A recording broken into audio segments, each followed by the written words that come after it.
राम हरे राम राम राम हरे हरे हरे कृष्ण कृष्ण कृष्ण हरे राम राम राम हरे हरे हरे कृष्ण कृष्ण कृष्ण हरे हरे हरे राम राम राम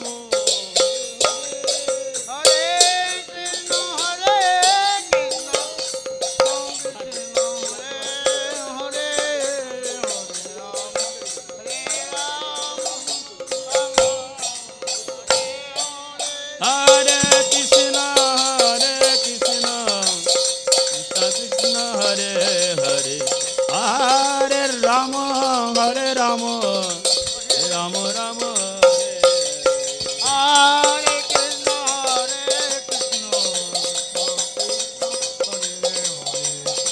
हरे राम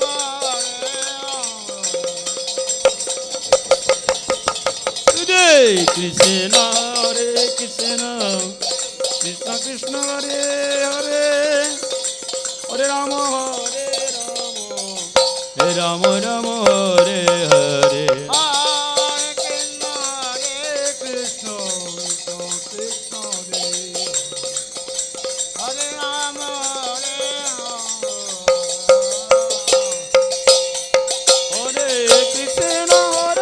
कृष्ण कृष्ण कृष्ण हरे हरे हरे राम राम राम राम हरे हरे हरे कृष्ण जय जय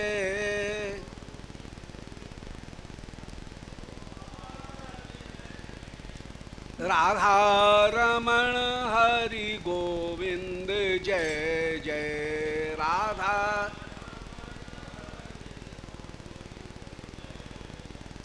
गोविंद जय जय गोपाल जय जय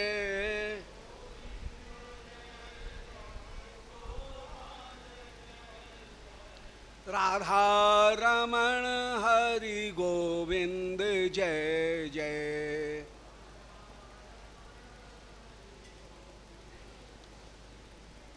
गोविंद जय जय गोपाल जय जय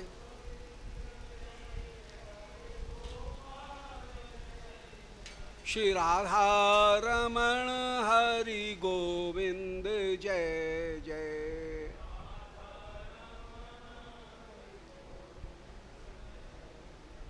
गोविंद जय जय गोपाल जय जय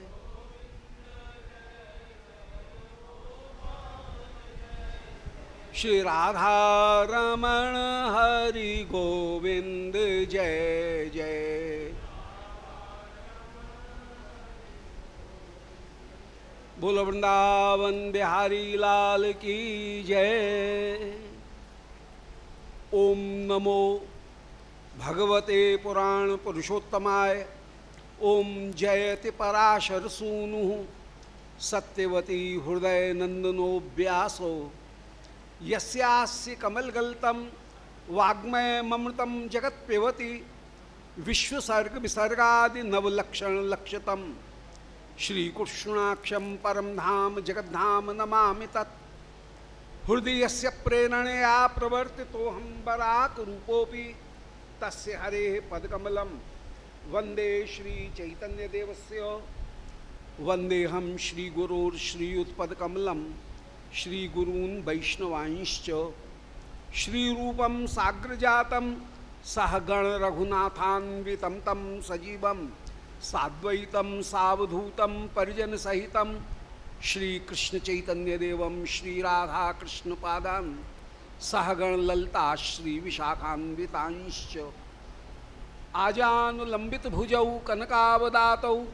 संकीर्तनैक पितरौ कमलायताक्षौ विश्वंभरौ द्विजवरौ युगधर्मपालौ वंदे जगत्प्रियकरौ करुणावतारौ अनर्पित चरीं चिरात् करुणयावतीर्णः कलौ समर्पयत मुन्नतोज्ज्वल रसाम स्वभक्तिश्रियम हरिपुरट सुंदर द्वितिकदम्ब संदीपितः सदा हृदय कंदरे स्फुरतो शचीनंदन जयताम स्वरतौर्पंगो मौमन्द मतेर्गति मत्सर्वस्वपदाम्भोज श्राधा मदन मोहनौ दिव्यद्वृंदारण्यकल्पद्रुमाध श्रीमद रत्नागार रत्न सिंहासनस्थौ श्रीमद राधा श्रील गोविंद देवौ प्रेष्ठालीभिसेव्य मानव स्मरामि श्रीमान रास रसारंभी वंशीवट्टटस्थितः कर्शन वेणुस्वनैर्गोपी गोपीनाथ श्रियोस्तु नः उल्लल बल्लव ललना धर पल्लव पानोत्कम नौमि समल्ली मालम हरिह हल्लीशुकोल्लसितम नारायणं नमस्कृत्य नरं चैव नरोत्तमं देवीं सरस्वतीं व्यासं ततो जयमुदीरयेत् वाञ्छाकल्पतरुभ्यश्च कृपा सिन्धुभ्य एव च पतितानां पावनेभ्यो वैष्णवेभ्यो नमो नमः।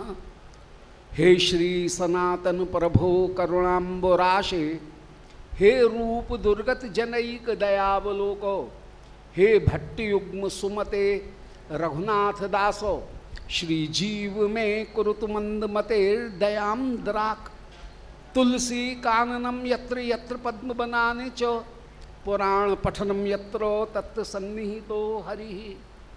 बोलो श्री वृंदावन बिहारी लाल की जय, श्री गिरिराज धरण की जय, श्री राधा रानी की जय। श्री कुंडेश्वरी के श्री चरणारविंद में कोट कोट प्रणति पूर्वक श्री नुकुंज नायक मदन मोहन लाल के श्री चरणारविंद में कोट कोट प्रणाम। और यहाँ उपस्थित वांछा कल्पतरु परम विद्वान मंडली वैष्णव मंडली इनके श्री चरणारविंद में कोट कोट बंदन। कृपा करके शक्ति संचार करें और ये वाणी श्री गोविंद के गुणानुवाद श्री गुरुदेव के गुणानुवाद में प्रवृत्त हो सके ऐसी कृपा करें। श्री मुड़िया पूना श्री बड़े गोसाई जी उनके महामहोत्सव उनके उपलक्ष्य में श्रीमद् गुरु समाराधना का यह दिव्य उत्सव इस दिव्य भूमि में चिन्मय भूमि में यहाँ आयोजित किया जा रहा है, जिसमें संतगणों का ये आदेश है कि श्री गुरु तत्व के ऊपर कुछ विचार किया जाए। मेरी सामर्थ्य नहीं है, परंतु जैसी आप संतगण प्रेरणा प्रदान करेंगे तदनुसार श्री गुरु तत्व उनके विषय में कुछ निवेदन करने का प्रयास करूंगा। पूर्व प्रसंग में श्री बड़े गोसाई जी के पावन चरित्र का श्री महन जी महाराज ने बड़ा सुंदर निरूपण किया। श्रीमन महाप्रभु के सेनापति के रूप में उनके 6 गोस्वामियों ने अपूर्व रूप से जो श्रीमद् भागवती संहिता उनके सार को प्रस्तुत किया, उनमें श्री बड़े गोसाई जी श्री सनातन गोस्वामी पाद वैराग्य की प्रतिमूर्ति होकर के रहे और उपासना पद्धति का विशेष रूप से उन्होंने निरूपण किया। गोप कुमार चरित्र के माध्यम से एक उपासना की पूरी पद्धति श्री बड़े गोसाई जी ने कृपा करके प्रस्तुत की कि कैसे एक जीव सद्य भक्ति और क्रम भक्ति को प्राप्त करता है। दोनों ही प्रकार वर्णन किए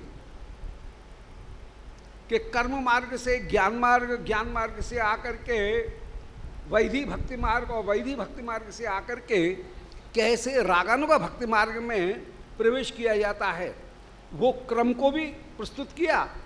और श्रीमद् गुरुदेव की कृपा के द्वारा सीधा सीधा जैसे श्री राग मार्ग में प्रवेश होता है लोभ के कारण, उस मार्ग को भी श्री बृहद भागवतामृत में सनातन गोस्वामी पाद ने कृपा करके प्रस्तुत किया। और साधकों की जो आचार पद्धति है उस आचार पद्धति का निरूपण किया। श्रीमद् रूप गोस्वामी पाद वे तो संपूर्ण रस उपासना, उसके साधन मार्ग को और आस्वादिनी मार्ग को अपने ग्रंथों के माध्यम से प्रस्तुत करते रहे। श्री विदग्ध माधव, ललित माधव, दानकेल कौमुदी,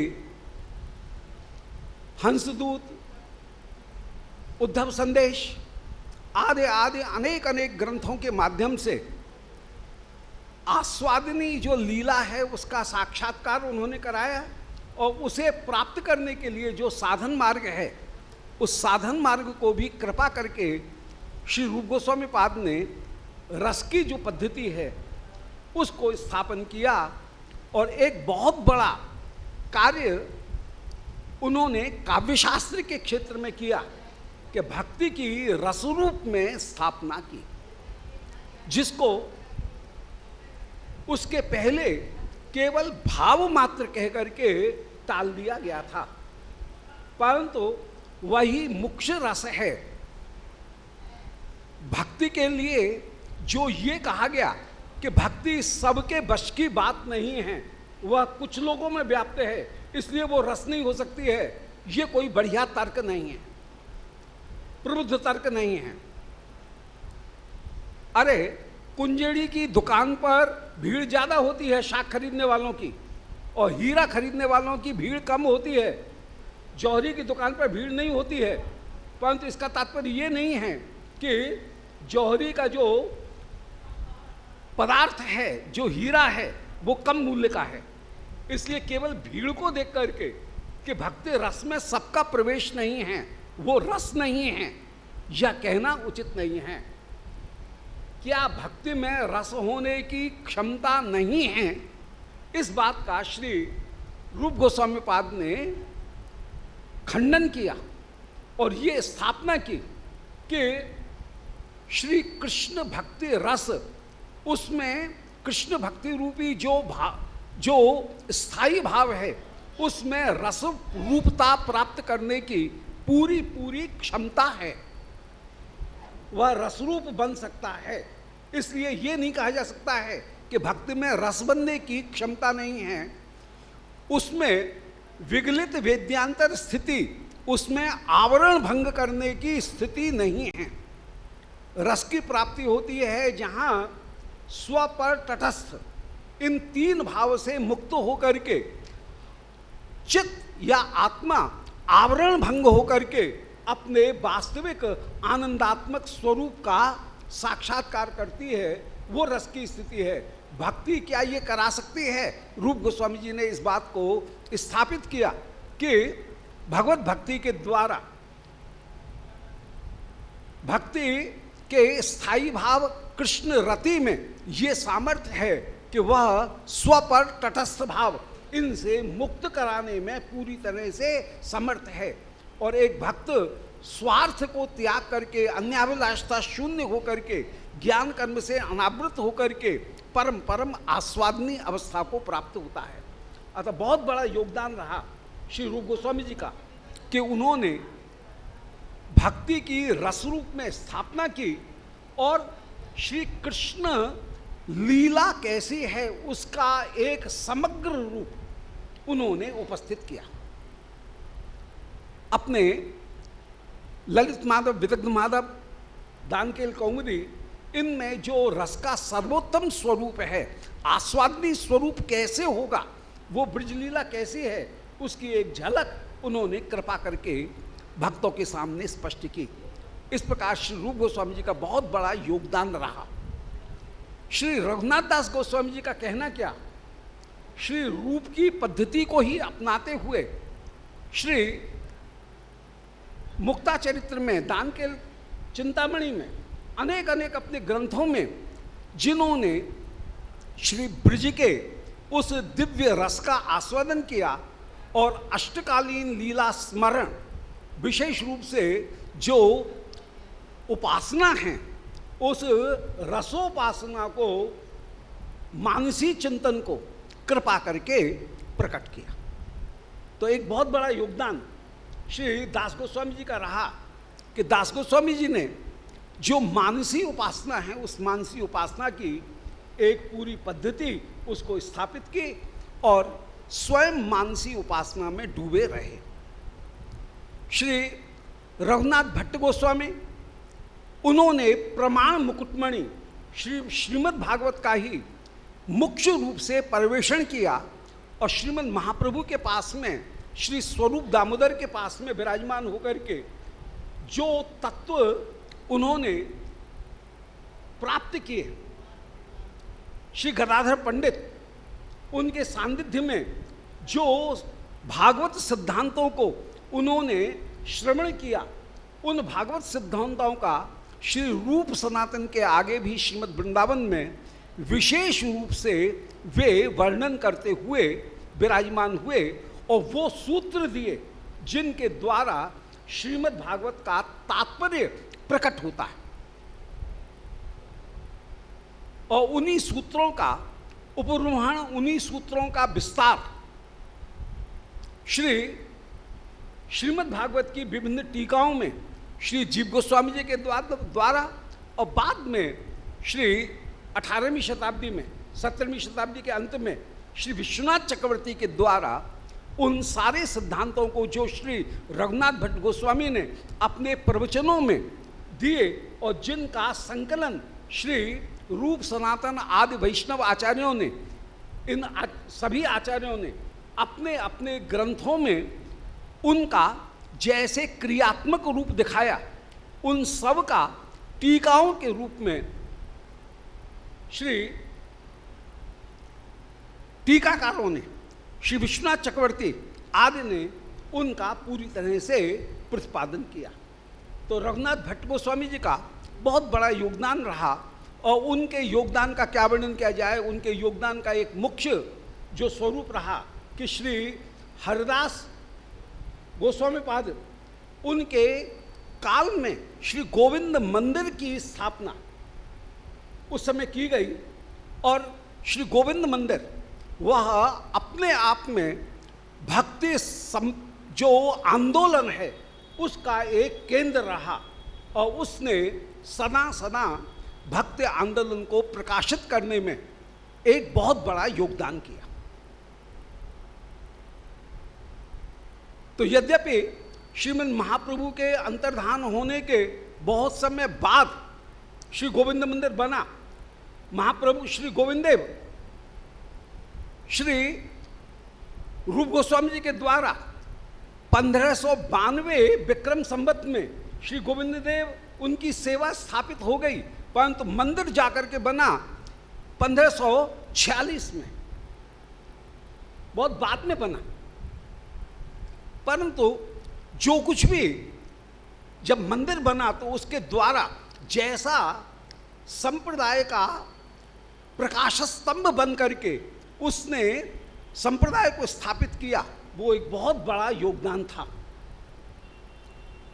श्री गोपाल भट्ट गोस्वामी ने सारे सिद्धांतों का कहीं संकलन करके जो मूल शास्त्र का जंगल था, उस जंगल में से सुंदर सुंदर फूलों को लाकर के एकत्रित किया, सारे सिद्धांत को एकत्रित किया और उसी का सुंदर गुलदस्ता वह बनाया श्री जीव गोस्वामी जी ने। श्री भागवत संदर्भों के माध्यम से उन्हीं तत्वों को एक क्रमबद्ध रूप में 6 संदर्भों के माध्यम से, 6 संदर्भों के माध्यम से श्री जीव गोस्वामी पाद ने उन सिद्धांतों को स्थापित किया और अपने ग्रंथ शूर श्री गोपाल चंपू में, गोपाल चंपू को तो ग्रंथ शूर कहा जाता है, जिसमें पांडित्य की और विद्वत्ता की, सिद्धांत की, दोनों की पराकाष्ठा प्राप्त है, वो जहाँ पर विराजमान हैं उसको स्थापित किया। और श्रीमद् भागवत का इतना आस्वादन किया कि जैसे आस्वादन करते करते कभी पेट भरता नहीं है। स्वयं ने क्रम संदर्भ लिखा, पेट नहीं भरा, बृहद क्रम संदर्भ लिखा, पेट नहीं भरा। तब वैष्णव तोषणी उसको लिख रहा है, पेट नहीं भर रहा है। तो भागवत संदर्भ लिख रहे हैं, पेट नहीं भर रहा है, इतने पर भी तब संदर्भ के लिए सर्व संवादनी लिख रहे हैं, इतने पर भी पेट नहीं भरा, अनुव्याख्या लिख रहे हैं। तो एक ही ग्रंथ का इतना इतना कई कई बार जो आस्वादन वह इन महापुरुषों ने किया।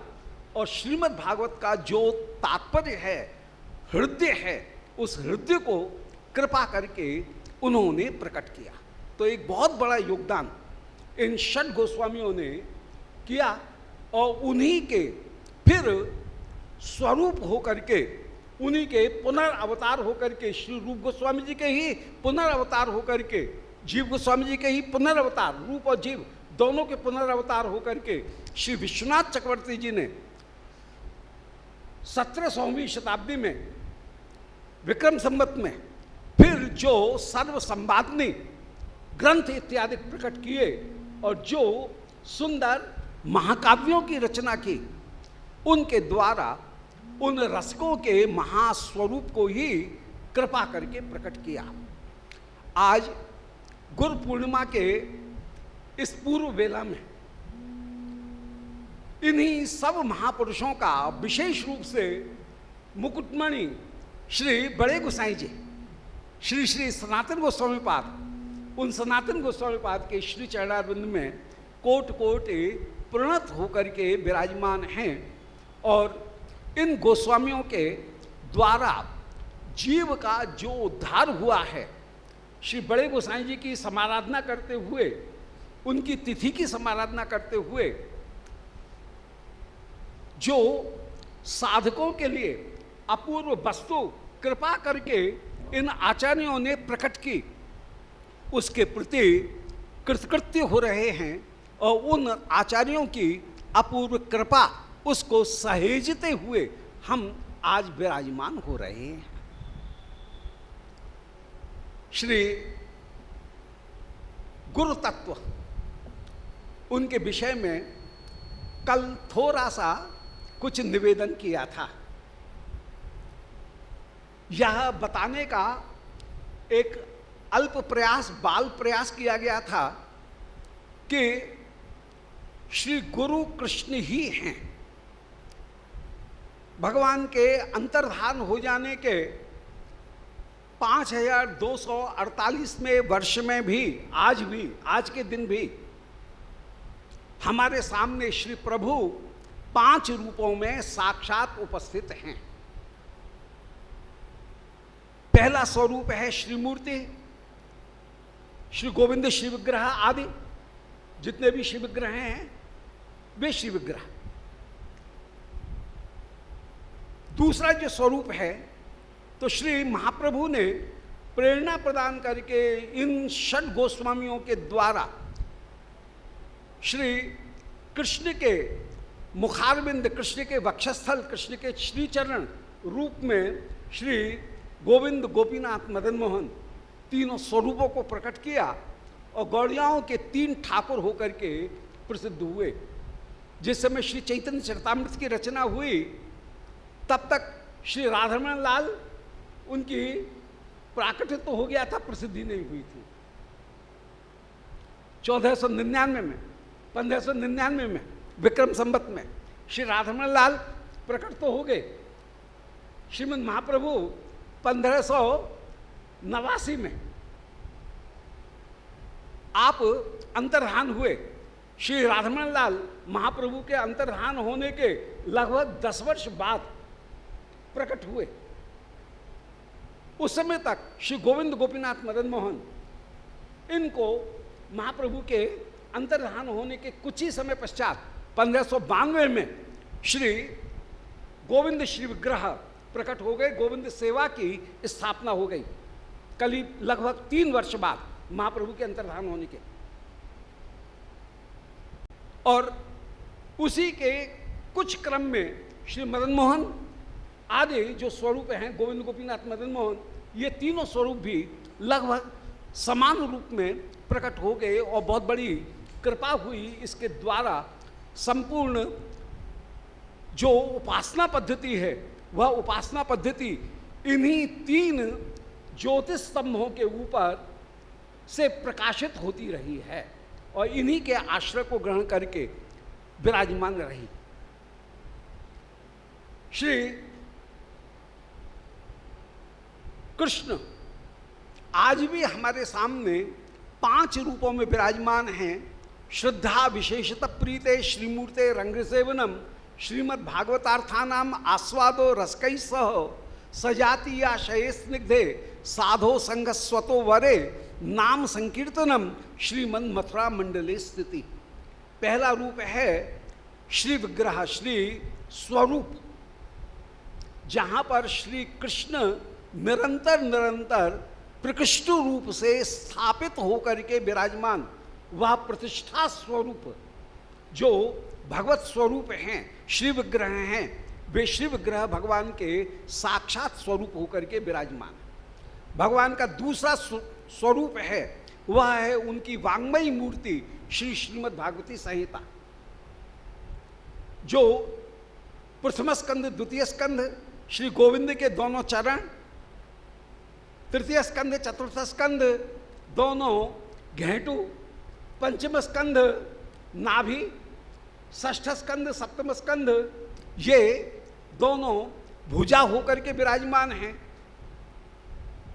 अष्टम स्कंद वक्षस्थल होकर के, नवम स्कंद ग्रीवा होकर के, दशम स्कंद मुख होकर के, एकादश स्कंद ललाट और द्वादश स्कंद श्रीमस्तक।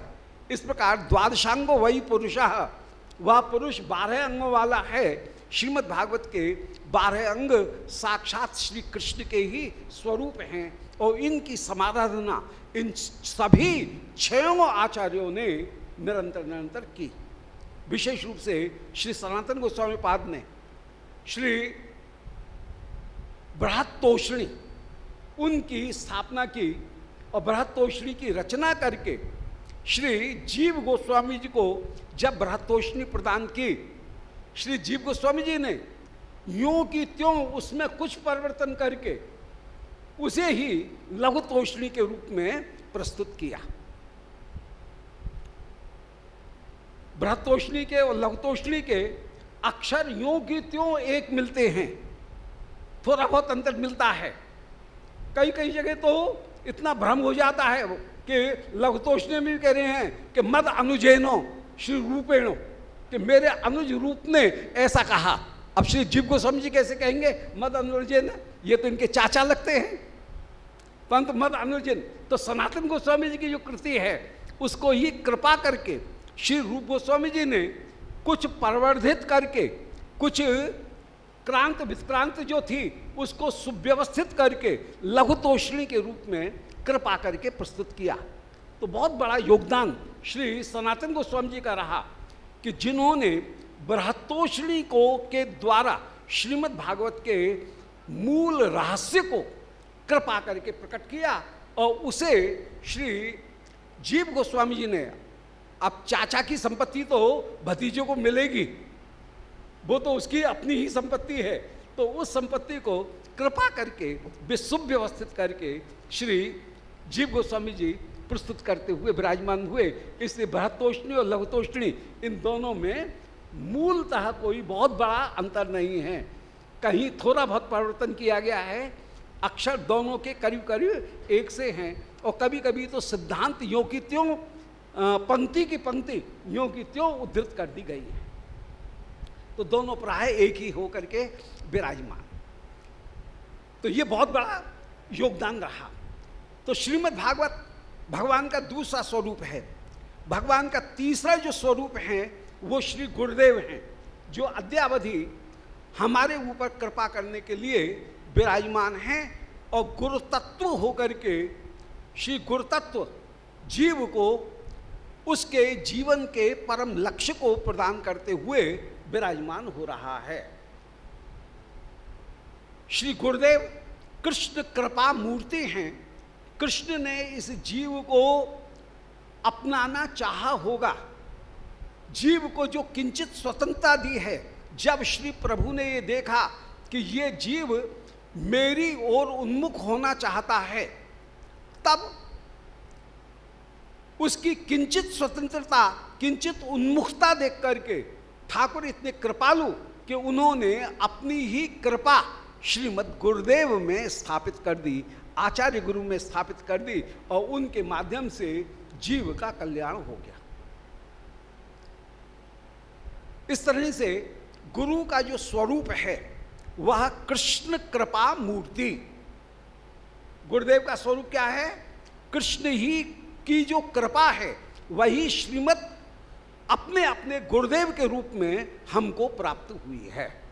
मूर्तिमान कृष्ण की कृपा गुरुदेव बन करके हमारे सामने उपस्थित हुई है, और श्री कृष्ण गुरुदेव के माध्यम से इस जीव की जितनी सामर्थ्य है उतना ज्ञान कृपा करके प्रदान कर रहे हैं। जिसकी जितनी पोटेंशियलिटी है, जिसकी जितनी क्षमता है, उस क्षमता के अनुसार उतनी ही कृपा, जितना करंट वो सहन कर सकता है, उतनी कृपा श्री गुरुदेव के माध्यम से इस जीव को प्रदान की जा सकती है। इसलिए ये देखने की आवश्यकता नहीं है कि मेरे गुरुदेव कितने पढ़े लिखे हैं। ये बराबरी करने की जरूरत नहीं है कि पेपर क्वालिफिकेशन में हम गुरु से बढ़ करके हैं, हमारे पास में ज़्यादा क्वालिफिकेशन है, पेपर क्वालिफिकेशन ज़्यादा है, ऐसा विचार नहीं करना चाहिए। क्योंकि श्री कृष्ण कृपा गुरुदेव के रूप में मूर्तिमान है और वो ही कृपा मेरे ऊपर अनुग्रह कर रही है। इसलिए अपनी क्वालिफिकेशन के साथ में, पेपर क्वालिफिकेशन के साथ में गुरुदेव की कृपा को कभी भी नहीं तोला जा सकता है। तो भगवान का तीसरा स्वरूप है श्रीमद् गुरुदेव। भगवान का चौथा स्वरूप है श्री नाम संकीर्तन। नाम और नामी इन दोनों में अभेद है, दोनों एक स्वरूप होकर के ही विराजमान। जैसे ब्राह्मण और ब्राह्मण देह, जैसे राहु और राहु का सिर एक हैं, इसी प्रकार श्री नाम और नामी दोनों एक होकर के ही विराजमान है। और पांचवा स्वरूप है धाम। श्रीमद् वृंदावन धाम के तीन स्वरूप हैं। श्री वृंदावन धाम का एक स्वरूप है धाम वृंदावन, जो भूमि रूप लीला भूमि होकर के विराजमान है। धाम का दूसरा स्वरूप है सखी वृंदावन, श्री वृंदा सखी के रूप में श्री वृंदावन विराजमान है। और धाम का तीसरा स्वरूप है वो है श्री वृंदावन, श्री गोवर्धन के रूप में, श्री कुंड के रूप में श्री प्रियालाल साक्षात यहां पर विराजमान है। स्वयंभू स्वरूप होकर के श्री गोवर्धन, श्री राधा कुंड के रूप में श्री प्रियालाल दोनों साक्षात रूप से हमारे सामने विराजमान हैं।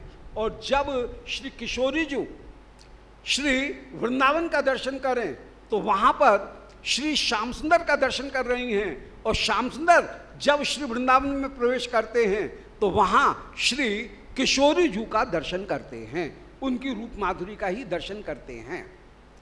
श्री गोविंद लीलामृत में कविराज गोस्वामी ये निरूपण करते हैं कि बिभ्राज तिलका कलिंद तनया नीलौघ नीलांबरो उदंचत कांचन माधुरी छविहर नाना रसोल्लासनी कृष्णम प्रेक्ष पयोधरेण रसदेन आकर्षयंती बलात् गोष्ठेन्द्रात्मज बल्लभा विजयते राधेव वृंदाटवी। तो आज श्री वृंदावन, उनका दर्शन श्री श्याम सुंदर श्री राधिका के रूप में ही साक्षात रूप से करते हुए विराजमान हो रहे हैं। इसलिए भगवान इन 5 रूपों में साक्षात हमारे सामने विराजमान हैं। श्री गोविंद श्री विग्रह, उसको प्रतिमा नहीं कहा जाएगा। अनेक अनेक जगह जो प्रतिमा हैं उनके द्वारा विभिन्न लीलाओं का संपादन हुआ। श्री छोटे विप्र, बड़े विप्र, साक्षी गोपाल इत्यादि के माध्यम से श्री विग्रह, श्री श्रीनाथ जी के माध्यम से श्री गोपाल कृष्ण, उनके माध्यम से जैसी विभिन्न लीलाएं करते हुए विराजमान हुए, वो लीलाएं भक्तमाल आदि ग्रंथों में भरी पड़ी। तो श्री विग्रह वह केवल प्रतीक मात्र नहीं है, वे साक्षात श्री कृष्ण ही हैं। श्री गोवर्धन, श्री राधिका, श्री कुंड, ये साक्षात श्री किशोरी जी के, श्री श्याम सुंदर के ही श्री विग्रह होकर के विराजमान, और ये अनेक अनेक लीलाएं करते रहे। इन लीलाओं के प्रमाण, इन लीलाओं की विभिन्न विस्तार भक्तमाल आदि ग्रंथों में, वार्ता आदि ग्रंथों में खूब भरे पड़े हैं। तो 5 रूपों में श्री प्रभु साक्षात विराजमान है। इनमें सबसे ज्यादा कृपालु जो स्वरूप है, वो कृपालु स्वरूप श्री गुरुदेव का स्वरूप है। उसके माध्यम से ही श्री कृष्ण लीला का बोध होगा। गुरुदेव की कृपा के द्वारा ही श्रीमद् भागवत का बोध प्राप्त होगा। श्री गुरुदेव की कृपा के द्वारा ही शास्त्रों का सार निकाल करके जो सावधारणा श्रुति है, उस सावधारणा श्रुति के रूप में श्री कृष्ण की महिमा का हमको बोध होगा। श्रुति 2 प्रकार की, एक श्रुति है सावधारणा श्रुति, दूसरी है प्रकरण श्रुति। सावधारणा श्रुति उसे कहेंगे, प्रकरण श्रुति से कहेंगे, पहले प्रकरण श्रुति। प्रकरण श्रुति उसे कहेंगे जहां पर विशेष अभिलाषा रखने वाले साधकों के लिए विशेष अवसर पर, विशेष स्थान पर किसी देवता की महिमा का गायन किया जाए, उसको हम कहेंगे प्रकरण श्रुति। एक विशेष प्रकरण आने पर उसकी महिमा का गायन किया जाए। श्राद्ध पक्ष आया तो पितरों की महिमा का खूब गायन किया गया कि पिता ही विष्णु हैं, पिता ही शिव हैं, पिता ही ये हैं, पिता ही वो हैं। अब पिता कहीं होंगे क्या, परंतु वो जो वचन कहे गए वे सावधारणा श्रुति में नहीं है, वे प्रकरण श्रुति में है। श्री गणपति आथर्णव आदि में श्री गणेश जी की महिमा का गायन करते हुए खूब वर्णन किया गया। त्वमेव साक्षात ब्रह्म हो, तुम ही अग्नि हो, तुम ही सूर्य हो, तुम ही ये हो, तुम ही वो हो, तुम ही कर्म हो। ये सावधारणा श्रुति है, नहीं है, यह प्रकरण श्रुति है। एक विशेष अवसर पर विशेष कार्य को पूरा करने के लिए हम श्री गणपति की आराधना कर रहे हैं कि हमारा कार्य निर्विघ्न हो जाए। अमुक अवसर पर, नवरात्रि के अवसर पर श्री भगवती की महिमा का गायन किया गया। कहीं शिवरात्रि के अवसर पर भगवान शिव की महिमा का गायन किया गया, वो प्रकरण श्रुति है। विशेष प्रकार के साधकों के लिए विशेष अवसर पर, विशेष स्थान पर उनकी महिमा का गायन किया गया। यह प्रकरण श्रुति उसी प्रकार है जैसे किसी सेवक का विवाह है और वो राजा के पास में जाता है और कहता है कि हुजूर सरकार, मेरी परसों शादी है और आपको जरूर आना है, कृपा करके जरूर आइएगा। राजा बोले, भाई तू तो हमारा बड़ा प्रिय सेवक है, तेरी शादी है, बड़े आनंद की बात है, हम जरूर आएंगे। ये बता देना तेरी बारात कितने बजे पे निकलेगी, बारात में सम्मिलित होंगे, उसके पहले हमारे पास में खबर करवा देना। बोले महाराज संध्या को 8 बजे पर बारात निकलेगी मैं आपके पास में खबर करवा दूंगा। बारात तैयार हो गई, बिल्कुल तैयारी हो गई, घोड़ा आपके ऊपर दूल्हे बैठने वाला है। उसके पहले राजा के पास में उसने खबर करवाई और राजा पहले से तैयार है, परम प्रिय सेवक है, इसलिए उपस्थित होना है। इसलिए जल्दी से तैयार होकर के राजा ठीक समय पर बारात की घुड़चढ़ी जब हो रही है, बारात चढ़ रही है, उसी समय अपने रथ पर बैठ करके आया। रथ को तो छोड़ दिया चौराहे पर एक कोने में, और पैदल पैदल आया। उस समय कोई राज चिन्ह भी विशेष धारण नहीं किए हुए हैं। एक आध छत्रवस्त्र, कोई छतरी वस्त्री कोई राजा ने लगा रखी है, एक आदि सेवक कोई छड़ीदार राजा के साथ में भी चल रहा है, विशेष लवाजमा लेकर के नहीं आया। अब सेवक तो बैठा हुआ है घोड़े के ऊपर छत्र चमर लगाए हुए, और राजा चल रहा है बराती बन करके पैदल पैदल। इसको हम कहेंगे प्रकरण श्रुति। ऐसे ही यदि किन्हीं पुराणों में शिव जी की महिमा ज्यादा हो जाए, किन्हीं पुराणों में देवी की महिमा का वर्णन कर दिया जाए, किन्हीं पुराणों में यदि गणपति की महिमा का, सूर्य की महिमा का वर्णन कर दिया जाए, तो इसका मतलब ये नहीं है। और श्री कृष्ण सूर्य से प्रार्थना कर रहे हैं कि मेरे बेटे के सांब के कुष्ठ हो गया है, आपकी कृपा से यहाँ पर कोणार्क में वो मेरा कुष्ठ जो है बच्चे का दूर हो जाए, ऐसे प्रार्थना कर रहे हैं। तो ये प्रकरण श्रुति है, ये सावधान श्रुति नहीं।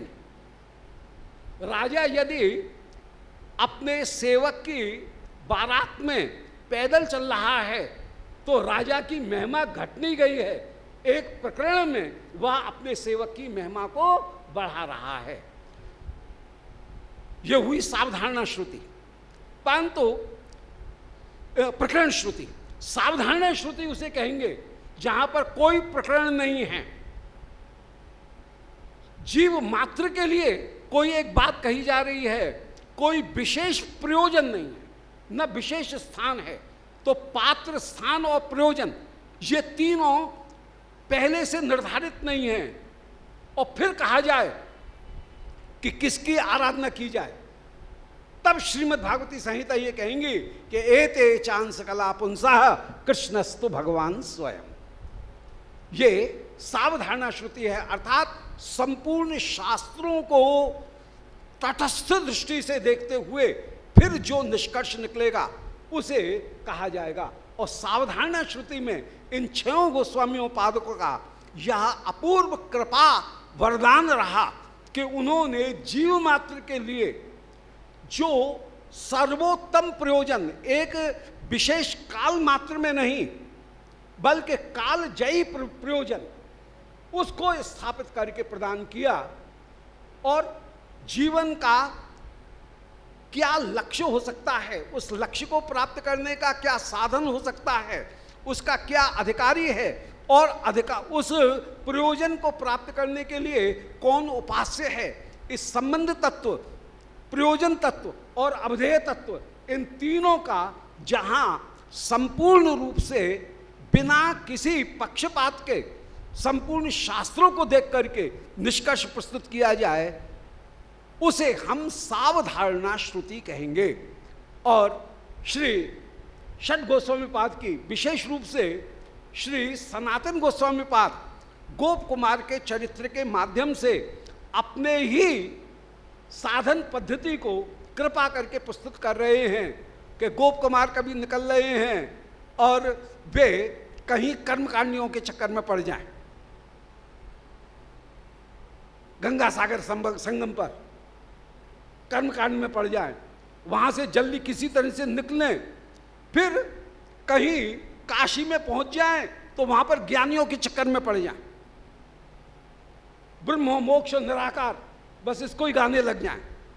फिर कभी वहां से निकलें ठाकुर की कृपा से, यदि श्री प्रयाग में पहुंचे तो वहां विधि मार्ग उनके चक्कर में पड़ जाएं, श्री नारायण उनके वैभव उनकी आराधना में पड़ जाएं, तब जाकर के निकलें, तब जाकर के श्री वृंदावन का किन्हीं रसकों का संग हो, और रसकों का संग होने पर 4 चीज जब प्राप्त होती हैं तब जाकर के रागानुगा मार्ग की प्राप्ति होती है। बिना 4 चीज के उन वस्तु की प्राप्ति नहीं होती है। जैसे कोई चौकी है, उस चौकी में 4 पाए हैं, इसी प्रकार रागानुगा भक्ति का पहला पाया है वो है लोभ। श्रुते कृष्णादि माधुर्ये दृष्टे धीर यदपेक्षते नात्र शास्त्रम न युक्तिम च तल्लोभोत्पत्ति लक्षण। जहां श्री कृष्ण के माधुर्य का आस्वादन श्रवण करके या दर्शन करके शास्त्र क्या कहता है, युक्ति क्या कहती हैं, रखना चाहिए। पहली वस्तु है। दूसरी वस्तु है मुझे अलग वस्तु है, साध्य अलग वस्तु है। वो वस्तुएं बराबर बराबर विराजमान रहेंगी। वे वस्तुएं वहां से जाएंगी नहीं सिद्धावस्था में। दोनों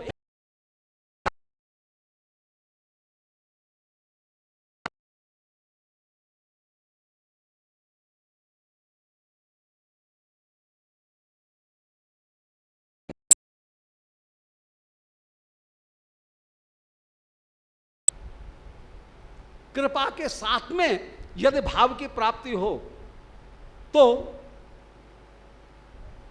कृपा के द्वारा जो वस्तु की प्राप्ति हो उसी का नाम रागमार्ग है, उसी का नाम पुष्ट मार्ग है।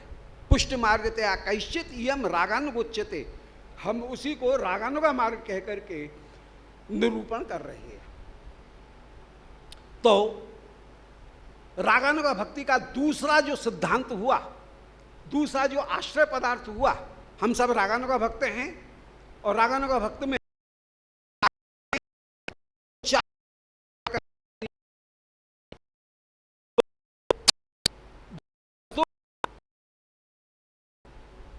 कृपा है, वो है अनुगत्य। साधन गुरुदेव का अनुगत्य का त्याग नहीं होगा। के ही विराज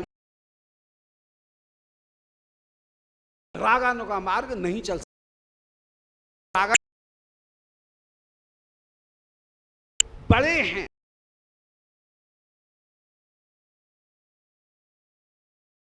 है उसका अनुसरण करने वाली जो भक्ति है उसी का नाम रागानुगा भक्ति है।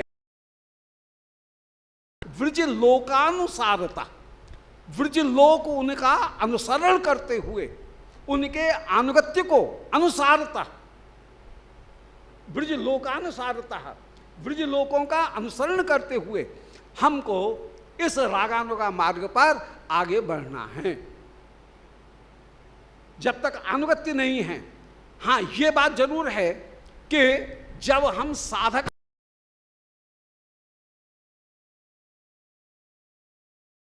जब सिद्ध अवस्था में हो जाएंगे उस समय अनुगत्य होगा श्री रूप मंजरी का। साधक अवस्था में यदि विराजमान हैं, यदि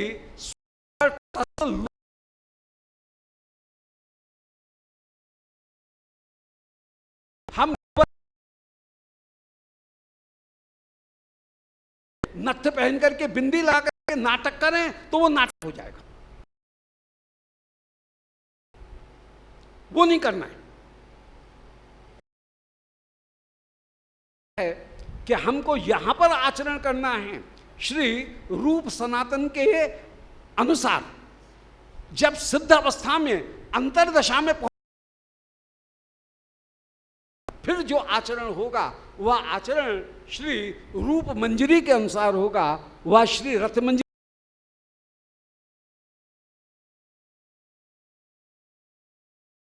उनके अनुसार फिर वह आचरण होगा।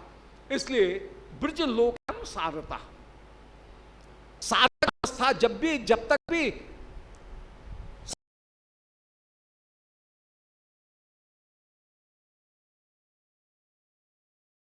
उस तक हमारा आचरण वह श्री रूप गोस्वामी के अनुसार होगा।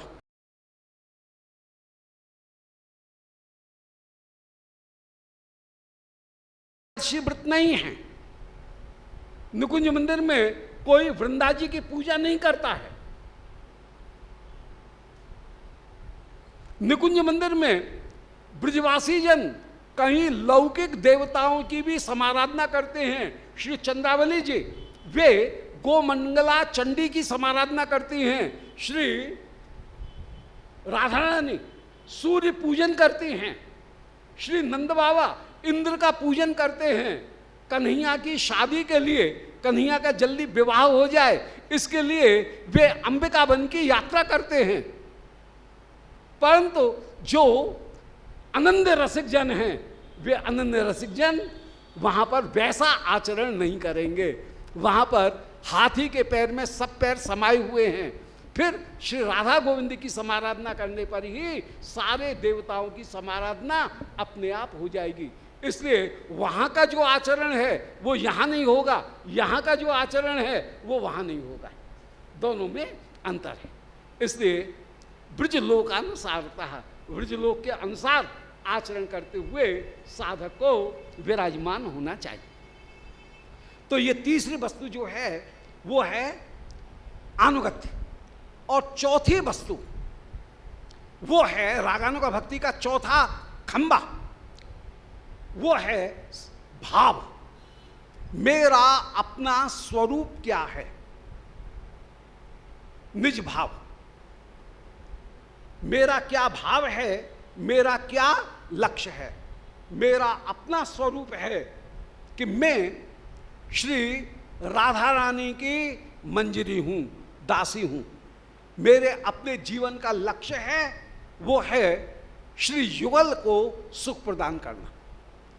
मदीशा नाथत्वे व्रज विपिन चंद्रम ब्रजवनेश्वरीम तन्नाथात्वे तदतुल सखीत्वे तो ललताम विशाखाम शिक्षाली वितरण गुरुत्वे प्रिय सरो गिरीन्द्रव तत्प्रेक्षा ललित रत दत्वे स्मरमना। श्री दास गोस्वामी जी मन शिक्षा में ये उपदेश प्रदान कर रहे हैं कि मेरा अपना स्वरूप क्या है। सबसे पहले अपने स्वरूप अमी के सनातन गोस्वामी जी पूछ रहे हैं मेरा अपना स्वरूप क्या है। मेरा अपना स्वरूप है मदीशा नाथत्वे, मैं हूं श्री राधा रानी की दासी। मेरी स्वामिनी है श्री वृषभान नंदिनी, श्री निकुंजेश्वरी, वे मेरी स्वामिनी है। तो ठीक है, हम राधा रानी की आराधना करेंगे, शाम से हम श्याम सुंदर से हमको क्या कहना, क्या मतलब। बोले ऐसा भी नहीं कह सकते हैं। मदीशा नाथत्वे, मेरी स्वामिनी के स्वामी नाथ कौन हैं, श्री श्याम सुंदर। और प्रेम की एक रीति है कि प्यारी की प्यारी वस्तु दुगनी प्यारी होती है। श्री राधा रानी हमारी प्यारी हैं और राधा रानी के प्यारे हैं श्याम सुंदर। तो ये नहीं है कि श्याम सुंदर से हमारा कोई संबंध नहीं है, ऐसा नहीं कह सकते हैं। श्याम सुंदर हमारे दुगने प्यारे हो गए, क्योंकि प्यारी की प्यारी वस्तु दुगनी प्यारी होती है। मदीशा नाथत्वे ब्रज विपिन चंद्रम, मेरी स्वामिनी है श्री राधिका, उनके नाथ हैं श्री श्याम सुंदर ब्रज विपिन चंद्र। उन श्री श्याम सुंदर की प्यारी हैं श्री राधा रानी, इसलिए राधा रानी हो गई चौगनी प्यारी। प्यारी की प्यारी वस्तु दुगनी प्यारी हुई और उस वस्तु की प्यारी है तो वो चौगनी प्यारी होगी। कहां तक मल्टीप्लाई करेंगे। मेरी स्वामिनी हैं मेरी प्यारी, उनके प्यारे हैं श्याम सुंदर, तो श्याम सुंदर हुए दुगने प्यारे। उन श्याम सुंदर की प्यारी हैं श्री राधिका, इससे श्री राधिका श्री किशोरी जो वे हो गई हमारी चौगनी प्यारी। अब उन श्री प्रियालाल दोनों के प्यारे हैं, प्यारी हैं श्री ललता जी, इसलिए ललता जी और भी प्यारे हो गए। सो मदीशा नाथत्वे ब्रज विपिन चंद्रम ब्रजवनेश्वरीम तन नाथात्वे तदतुल सखीत्वे तो ललता। इसलिए परम सुख को प्राप्त करने के लिए देह और दैहिक के सुखों का त्याग करके श्री गोविंद के चरणारविंद का आश्रय ग्रहण किया जाए, यही मुख्य वस्तु होगी। इसलिए श्रीमद् गुरुदेव गुरु उसे कहेंगे जिसने भारी वस्तु को पकड़ा है, जिसने गोविंद चरणारविंद को ग्रहण किया और गोविंद चरणारविंद को ग्रहण करके जो कह रहा है कि प्रभु मुझे स्वर्ग नहीं चाहिए, न नाक पृष्ठम न च पारमेष्ठम न सार्वभौमम न आधिपत्यम न योग सिद्धि, ही है। सभी वस्तुएं अंत में गोविंद को ही उपास्य रूप में स्थापित करती हैं। तो जहां काम गायत्री के द्वारा कह रहे हैं कि श्री कृष्ण श्री राधिका, श्री कृष्ण राधिका का प्रेम और उनके विभिन्न अनुभाव, ये लीला विहारी वे ही परम परम श्रेष्ठ होकर के विराजमान। हमारे लिए श्री कृष्ण तत्व रूप में उपास्य नहीं हैं, हमारे लिए श्री कृष्ण विशेष रूप से लीला बिहारी के रूप में उपास्य हैं। तत्व रूप में तो ज्ञानी भी उनकी उपासना करते हैं, परंतु वो मुख्य वस्तु नहीं है, मुख्य वस्तु है लीला बिहारी। तो नाम श्रेष्ठम, जिन श्री मनुमपि, श्री गुरुदेव ने वो मंत्र प्रदान किया जिस मंत्र में श्री लीला बिहारी की लीला का हम स्मरण कर रहे हैं कि जो जयताम सुरतौर पंगो मम मंद मतेर गति, मेरे शरीर के मंदमति उनकी भी जो गति होकर के विराजमान, श्री कृष्ण संबंध तत्व होकर के विराजमान हैं, श्री मदन मोहन संबंध तत्व होकर के विराजमान हैं, इस बात का जो उपदेश देते हुए विराजमान हो रहे हैं। अब कृष्ण तो सभी हैं, श्री नृसिंह भी कृष्ण हैं, मत्स्य भगवान भी कृष्ण हैं। कृष्ण रूपवाचको शब्द रणश्च निवृत्ति वाचक, जो सत और आनंद रूप हो उस सब को ही कृष्ण कहा जाएगा। इसलिए लीलात्मक कृष्ण का ध्यान करने के लिए फिर श्रीमद् गुरुदेव ने मंत्र में यह कृपा करके प्रदान किया कि तुम कौन कृष्ण का ध्यान कर रहे हो? बोले जो गोविंद है। प्रियाओं की जितनी भी इंद्री, उन इंद्रियों को जो रक्षक रूप में आस्वादन करने वाले हैं उनकी हम आराधना करें। उन गोविंद के भी सर्वोत्तम स्वरूप कौन सा? बोले जो श्री किशोरी जो गोपी प्रिय श्याम सुंदर की संपूर्ण इंद्रियों का पोषण करने वाली होकर और अनेक प्रकार से श्याम सुंदर की सेवा करने के लिए गोपी जन होकर के अनेक काव्यूह धारण करके अनेक प्रियाओं के स्वरूप को धारण करके जो श्री प्रियाजू विराजमान हैं, ऐसे गोपीजन वल्लभ का तुम ध्यान करो। तो मनुमपि, इतने गूढ़ वस्तु का जिन्होंने कृपा करके उपदेश दिया, उन श्री गुरुदेव की हम उनके हमारे ऊपर जो एहसान हैं, उन्होंने जो हमको दान किया, उस दान की क्या कोई कीमत हो सकती है? तो जिन्होंने नाम श्रेष्ठ दिया, नाम श्रेष्ठ में भी नाम में जो रसात्मक लीला बिहारी श्री कृष्ण, उनके स्वरूप को कृपा करके हमारे सामने प्रकट किया। मनुमपि, उस मंत्र को कृपा करके प्रदान किया कि श्री कृष्ण श्री गोविंद श्री नुकुंज वल्लभ श्री राधाकांत रूप में जो उपास्य हैं, उन श्री श्याम सुंदर की हम समाराधना करते हुए विराजमान। फिर श्री कृष्ण जिस लीला का आस्वादन नहीं कर पाए और उनकी भी तीन अभिलाषाएं रह गईं कि श्री राधाया प्रणय महिमा कीदृशो वाने स्वाद्यो ये नाम मृत मधुरिमा कीदृशो वा मदीय सौख्यम चास्या मदन भवतः कीदृशो वेति लोभात तद्भावाद्य शचि समजन शचि गर्भ सिंधु हरिंदु। वो तीनों अभिलाषाएं भी जिस स्वरूप में पूरी हुई, आह श्री गुरुदेव ने उन श्रीमन महाप्रभु के स्वरूप को इस तुच्छ जीव को प्राप्त कराया। उनके सामने, इस जीव के सामने श्री गुरुदेव ने कृपा करके श्रीमन महाप्रभु के स्वरूप को प्रकट किया।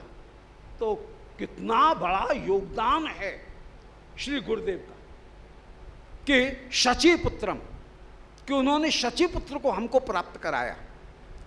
फिर उसमें भी अत्र स्वरूपम, श्री किशोरी जी की परम प्रिय सखी श्री ललिता के रूप में जो स्वरूप दामोदर विराजमान हैं, उन स्वरूप दामोदर के साथ में मेरा संबंध कराया। दास गोस्वामी जी अपने भोगे हुए यथार्थ को कह रहे हैं, भोगे हुए अनुभव को कह रहे हैं कि श्री स्वरूप दामोदर नहीं मिलते, स्वरूप रघुनाथ। यदि यह स्थापित नहीं होता तो क्या मैं इस तत्व को जान सकता था क्या? तो जिन्होंने स्वरूप को पहचानवाया, स्वरूप दामोदर जी को कृपा करके पहचानवाया, और रूपम तस्याग्रजमपि, रस के तत्व को जानने के लिए जिन्होंने श्री रूप गोस्वामी जी से मेरा परिचय कराया, और तस्याग्रज श्री रघुनाथ दास, श्री सनातन गोस्वामी जी उपासना की पद्धति को जानने के लिए, भजन की पद्धति को जानने के लिए, उपासना की पद्धति को जानने के लिए श्री सनातन गोस्वामी जी का परिचय कराया। षट गोस्वामियों में अभी अभी निरूपण कर आए थे, श्री सनातन गोस्वामी जी भजन की पद्धति बताने वाले हैं, श्री रूप गोस्वामी जी रस के तत्व को बताने वाले हैं, श्री रघुनाथ दास गोस्वामी जी वह मानसी उपासना और भावना इनको बताने वाले हैं, श्री रघुनाथ भट्ट गोस्वामी पाद वे कहीं प्रमाण तत्व को श्रीमद् भागवत के आधार पर सुस्थिर करने वाले और श्रीमद् भागवत के सिद्धांतों को षट गोस्वामियों को कृपा करके वितरण करने वाले होकर के विराजमान, जहाँ रघुनाथ दास गोस्वामी जी से रूप सनातन सब श्री श्रीमद् भागवत का श्रवण करते हुए विराजमान हो, स्वयं महाप्रभु भी श्रवण कर, और श्री गोपाल भट्ट गोस्वामी उनके द्वारा जीवन की जो रहनी है उसको जो स्मृति के माध्यम से स्थापित करने वाले, और श्री जीव गोस्वामी जी के द्वारा जो सिद्धांत दार्शनिक पक्ष है उसको, सिद्धांत पक्ष को जो प्रकट करने वाले हैं। तो श्री गुरुदेव यदि नहीं होते तो गुरुदेव के बिना रूपम तस्याग्रजमपि, रूप और उनके अग्रज श्री सनातन, इन दोनों का हमको कैसे बोध होता।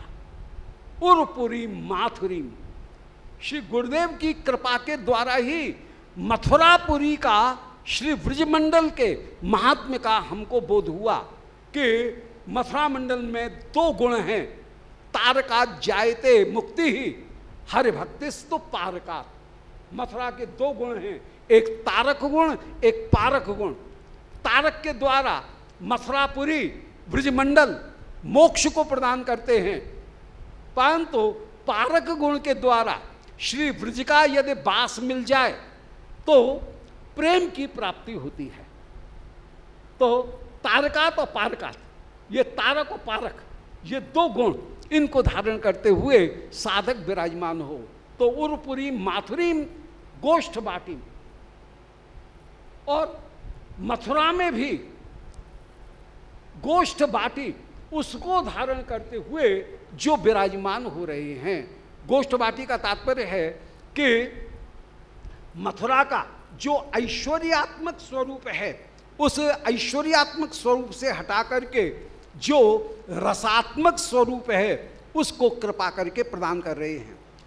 मथुरा है, मथुरापुरी को कहा गया ब्रज का प्रवेश द्वार, ब्रज की प्रतोली, हम लोग कहते हैं ब्रज भाषा में पौड़ी।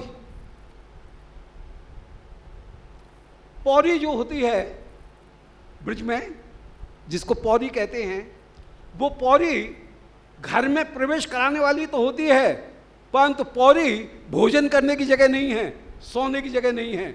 वहाँ पर सामान रखा जाएगा, पादुकाएं खोली जाएंगी, जूते चप्पल उतारे जाएंगे, वो व्यवहार की जगह नहीं है। भीतर ले जाकर के कमरे में, आंगन में, वहाँ पर स्वागत होगा। तो मथुरा ब्रज में प्रवेश करने का प्रवेश द्वार है। जितने भी आचार्य आए प्रारंभ से लेकर के अब तक, वे सब पहले मथुरापुरी में आए, फिर मथुरापुरी के बाद में फिर वृंदावन में उनने प्रवेश किया। तो मथुरा को प्रतोली कहा गया है, इसीलिए मथुरा वह व्रज का भाग भी है और पुर भी है, वह वैभव को प्रकट करने वाली भी है, साथ के साथ में ब्रज का भाग होकर के पौरी घर का भाग भी है, परंतु घर भी नहीं है। किसी को पौली से ही लौटा दिया जाए इसका मतलब है कि वो अंतरंग व्यक्ति नहीं है, जो अंतरंग होगा उसको घर के भीतर भेजाया जाएगा।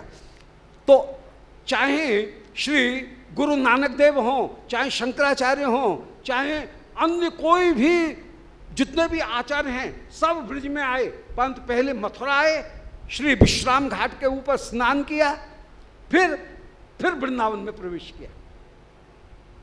तो मथुरा को पूर्वी कहा गया और ब्रज की भूमि भी कहा गया। फिर अंतरंग जो स्थान है, श्री उपदेशामृत में श्री रूप गोस्वामी जी यही कह रहे हैं कि अंत में कौन सा स्थान है, बोले श्री राधा कुंड, वही स्थान निवास करने के लिए सर्वोत्तम स्थान है। बोलो श्री श्री कुंड की जय। राधा कुंड सर्वोत्तम स्थान होकर के विराजमान है। श्री राधा कुंडम गिरवरा हो राधिका माधवाशम। श्री गुरुदेव नहीं होते तो कौन राधा कुंड को बताता, कौन श्री गोवर्धन की महिमा को हमको बताता कि सिद्ध स्वरूप में श्री गोवर्धन हरिदास वर्य होकर के विराजमान, परंतु जब तक हमारा साधक अभिमान है तब तक श्री गोवर्धन उनको हम एक भक्त मात्र नहीं कह सकते, गोवर्धन साक्षात श्री कृष्ण ही है। इसलिए महाप्रभु जब स्वरूप दामोदर को ब्रज भेजते हैं उस समय कहते हैं गोवर्धन पर चढ़ना मत, यह आदेश प्रदान करते, क्योंकि साधक अभिमान है तो श्री गोवर्धन श्री युगल मिलित तनु होकर के राधा लिंगित श्री कृष्ण ही श्री गोवर्धन हैं। यह विचार करते हुए गिरधारी की जहां भी सेवा है वहां राधा लिंगित श्री कृष्ण आज गिरधारी के रूप में विराजमान हैं। जगन्नाथ जी का जब दर्शन किया जाता है तो जगन्नाथ जी केवल कृष्ण नहीं हैं, श्रीमद् महाप्रभु जगन्नाथ जी को राधा लिंगित कृष्ण के रूप में ही दर्शन करते हैं। ऐसे ही श्री गिरधारी हम साधक अवस्था में जब हैं, साधक अभिमान में हैं, तो श्री गोवर्धन हमारे लिए साक्षात प्रत्यक्ष श्री कृष्ण हैं। जब कहीं अंतरदशा में पहुंच जाएंगे, मानसी करते हुए अंतरदशा में विराजमान है, उस समय हंताय मद्रमवला हरिदास वर्य, उस समय श्री किशोरी जी के समान यह कहने लग जाएंगे कि श्री गोवर्धन हरिदास वर्य है। तो जो ब्रज परिकर है वह हरिदास वर्य समझ करके उनको दास के रूप में सेवा करेगा, जबकि एक साधक परकर श्री गोवर्धन को हरिदास के रूप में सेवा नहीं करेगा, वह राधा लिंगित कृष्ण के रूप में ही सेवा करेगा। अंतरदशा, अर्धबाह्य दशा और बाह्य दशा, इनके ये अंतर हैं। बाह्य दशा में श्री गोवर्धन साक्षात कृष्ण हैं, अर्धबाह्य दशा और अंतरदशा में वे हरिदास वर्य होकर के लीला में सहायक होकर के विराजमान। ये अपने कॉन्सेप्ट क्लियर रखने चाहिए, अन्यथा श्री गोवर्धन के साथ में हम समानता का व्यवहार, मित्रता का व्यवहार करने लग जाएंगे, वो अनुचित होगा। यदि उनको केवल हरिदास वर्य माना, हरिदास माना, तो फिर समानता का व्यवहार, मित्रता का व्यवहार होने लग जाएगा और वो कहीं सेवापराध का कारण बन जाएगा। इसलिए इस बात को, इस कॉन्सेप्ट को, इस अवधारणा को बिल्कुल सुस्पष्ट रखना चाहिए कि अंतरदशा है तो हरिदास वर्य हैं, और यदि अर्धबाह्य दशा और बाह्य दशा है तो श्री गोवर्धन साक्षात कृष्ण है, वे उपासी हैं, कृष्ण से अभिन्न होकर के वे विराजमान हैं। तो श्री गुरुदेव की कृपा से श्री गोवर्धन इनका हमको बोध हुआ। प्राप्तो यस्य प्रथित कृपया श्री गुरुम तम नतोस्मि, जिनकी कृपा के द्वारा श्री गोवर्धन, श्री इन इतने सारे तत्वों की श्री नाम, श्री मंत्र, श्री महाप्रभु, श्री स्वरूप गोस्वामी, श्री रूप सनातन, मथुरापुरी, ब्रज गोष्ठ, श्री राधा कुंड, श्री गोवर्धन, इतने महाधनों की, निधियों की जिन गुरुदेव की कृपा के द्वारा हमको प्राप्ति हुई, उन गुरुदेव के बराबर भूरिदा कौन होगा। तब कथामृतम भूरिदाजना भूरिजा जना। महाप्रभु ने तो श्री प्रतापरुद्र महाराज को भूरिदा भूरिदा कहकर के कंठ से लगा लिया, एक कृष्ण नाम सुनाने पर, कृष्ण कथा सुनाने पर। तो उन गुरुदेव की महिमा का क्या निरूपण किया जाए। वे गुरुदेव, उनको साधक को उनके मनुष्य स्वरूप को देख करके भ्रमित नहीं होना चाहिए। उस इंडिविजुअल में, उस अधिष्ठान में जो वस्तु आश्रय रूप में विराजमान है, वह वस्तु साक्षात श्री कृष्ण है। अधिष्ठान एक अलग होता है और उसमें जो आश्रित पदार्थ है वो अलग होता है। अधिष्ठान तो कोई शिला है और उनके ऊपर सिंदूर लगा लिया, परंतु उसमें दर्शन भक्त क्या करता है, बोले त्रिपुर सुंदरी का दर्शन करता है। अब प्रत्यक्ष दर्शन में और मानसी अनुभूति में कितना बड़ा अंतर है।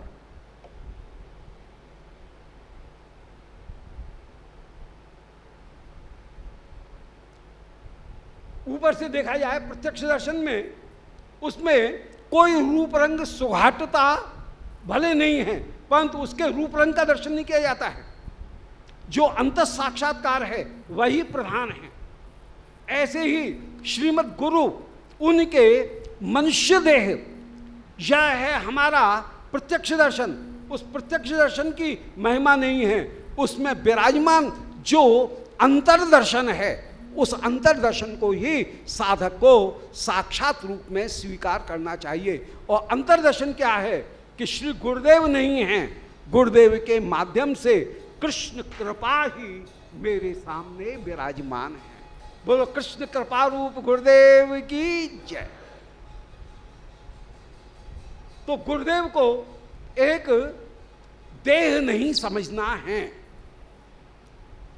श्री दास गोस्वामी जी कह रहे हैं मन शिक्षा में कि गुरौ गोष्ठे गोष्ठालयेषु स्वजने भूसुरगणे स्वमंत्रे श्री नामनी वृजनव युवद्वंद शरणे सदा दम्भम हित्वा कुररतिमपूर्वाम अतितराम अये स्वांतर भ्रातः चटु भी अभियाचे धृतपदा। अरे भैया मेरे मन, तेरी हा खाता हूं, तेरे हाथ जोड़ता हूं, तेरे पैर दबाता हूं, मेरी एक बात मान ले, इतनी जगह तू अभिमान मत करना। कहां कहां, बोल गुरु, गुरु के रूप को देख करके, अरे गुरु जी से तो पैसे में हम ज़्यादा हैं, गुरु से पेपर क्वालिफिकेशन में हम ज़्यादा हैं, हम ज़्यादा अच्छा प्रवचन कर सकते हैं, हम ज़्यादा, हम में अभिव्यक्ति की क्षमता है, अपनी बात को कम्युनिकेट करने की संप्रेषणीयता हम में अधिक है। गुरुजी उतने तर्क नहीं दे सकते हैं, हम जितने तर्क दे सकते हैं, हम बहुत बड़े वकील हैं। ऐसा कभी विचार मत करना। गुरु के अधिष्ठान को मत देखो, गुरु के आश्रय को देखो। अधिष्ठान कैसा भी हो सकता है, परंतु उनके भीतर आश्रित होकर के श्री कृष्ण ही मेरे ऊपर कृपा करने के लिए श्रीमद् गुरुदेव के रूप में आए हैं, यही देखना चाहिए। अब ये बात अलग है कि शाब्दे परिच निष्णातम, यदि किसी को सौभाग्य से ऐसे गुरु मिल जाएं जो शब्द ब्रह्म में भी परायण हो और पर ब्रह्म में भी परायण हो, अनुभव भी हो, वो तो बड़ा भाग्यशाली है। परंतु कई बार ऐसा देखा गया कि जहां शिष्य की विद्वत्ता के कारण गुरु का पूजन हो रहा है, अनेक अनेक जगह अनेक अनेक दृष्टांत ऐसे विद्यमान हो जाएंगे। इसलिए अधिष्ठान की प्रधानता नहीं है, आश्रय की प्रधानता है। आश्रय तत्व है श्री कृष्ण, अधिष्ठान गुरुदेव के माध्यम से कृष्ण मेरे ऊपर कृपा कर रहे हैं। इसलिए गुरु में कहीं दोष देखने की आवश्यकता नहीं है। एक दृष्टांत देकर के बड़ों से एक दृष्टांत सुना, उसी को ही यहाँ रिप्रेजेंट कर रहे हैं, उसको दोबारा प्रस्तुत कर रहे हैं। हमारी किचन में जो पानी आ रहा है वो कहाँ से आ रहा है टैंक से। बिल्डिंग के ऊपर जो टैंक है उससे पानी आ रहा है। अब हमने जो टोंटी लगा रखी है किचन में, वो प्लास्टिक की है कि सोने की है कि प्लेटिनम की है, ये मायने नहीं रखती। पानी जो आ रहा है वो यदि ऊपर की टंकी में खारी पानी है तो खारी पानी आएगा, और मीठा पानी है तो अमृत पानी आएगा। इसी प्रकार श्री गुरुदेव कृष्ण कृपा के द्वार होकर के विराजमान हैं। तत्वतः कृपा जो हो रही है वह एक व्यक्ति, एक जीव नहीं कर रहा है। गुरुदेव यद्यपि जीव का अभिमान रखते हैं, परंतु हैं वे श्री कृष्ण।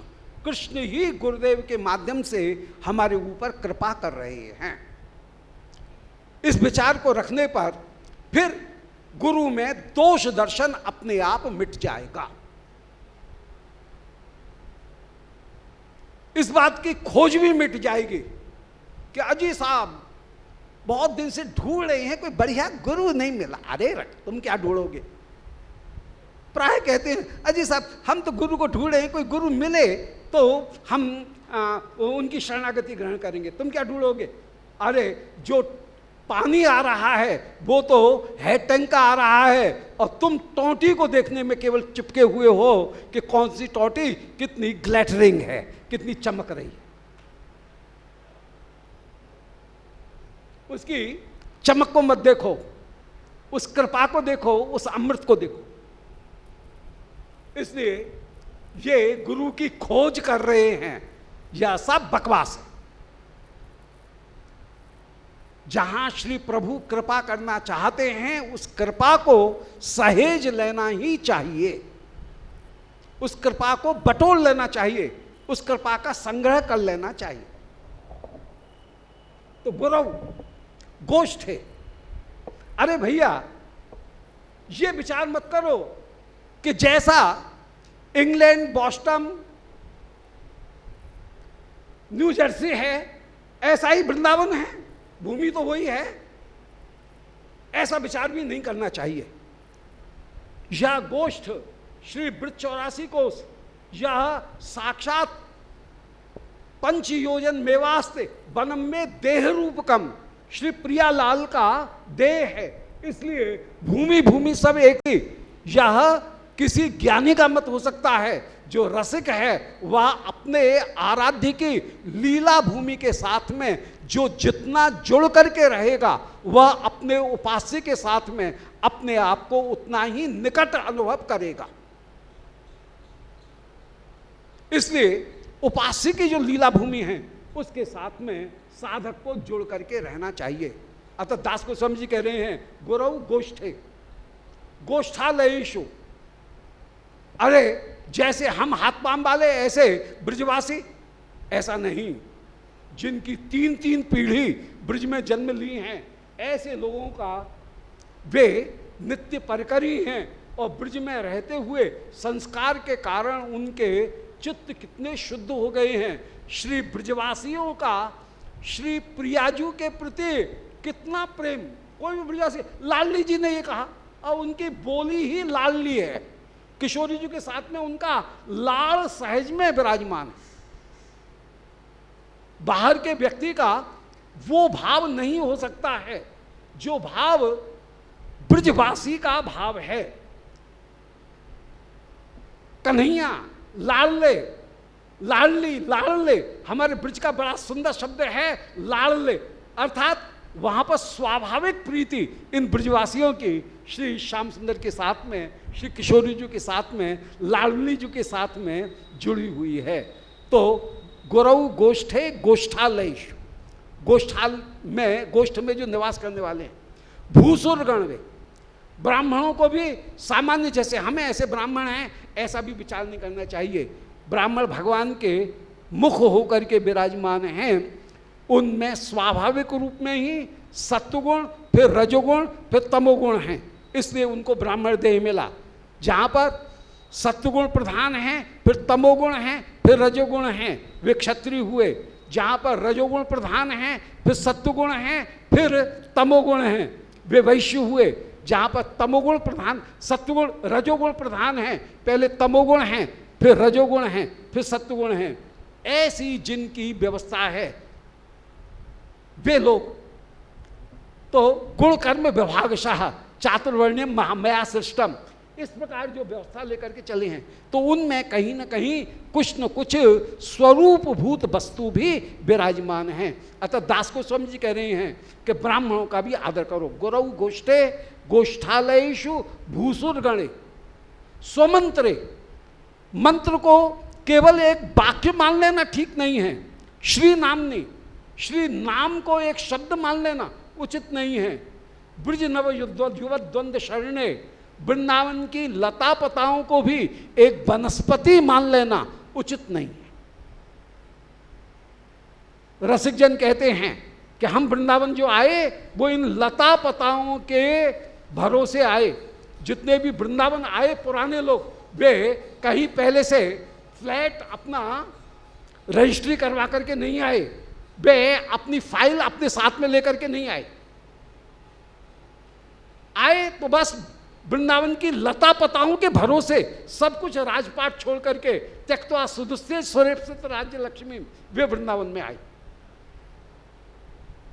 इसलिए यदि श्रीमद् वृंदावन ब्रजवास की तीव्र उत्कंठा हो तो उत्कंठा होते ही बिना इस बात की परवाह किए हुए कि क्या होगा, फिर ब्रजवास के लिए प्रस्तुत हो जाना चाहिए।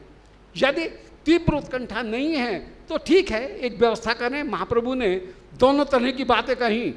किसी से कहा तुम वृंदावन में ही रहो, तुम्हारे लिए वृंदावन ही बनाया गया है, और सबको रूप सनातन के पास में भेजा कि श्री रूप सनातन ठेका लिए हुए बैठे हैं, जो भी करवा कर्मथाधारी मेरे भक्तगण हैं उन सबों का पालन करने की जिम्मेदारी सनातन गोस्वामी जी की। बड़े गोसाई जी महाराज की जय।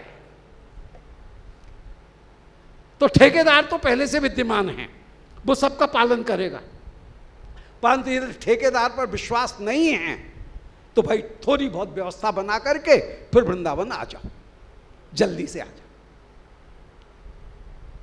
यदि पूरा पूरा विश्वास नहीं है तो फिर थोड़ी सी व्यवस्था बना करके, परम व्यसनी नारी रूप गोस्वामी जी से जैसे कहा कि ठीक है सनातन गोस्वामी जी से कि घूस देने के लिए 10,000 स्वर्ण मुद्राएं मोद के पास में रख करके और आ जाओ, और घूस दे करके भी फिर वृंदावन चले आना, तो ये भी उपदेश प्रदान कर दे।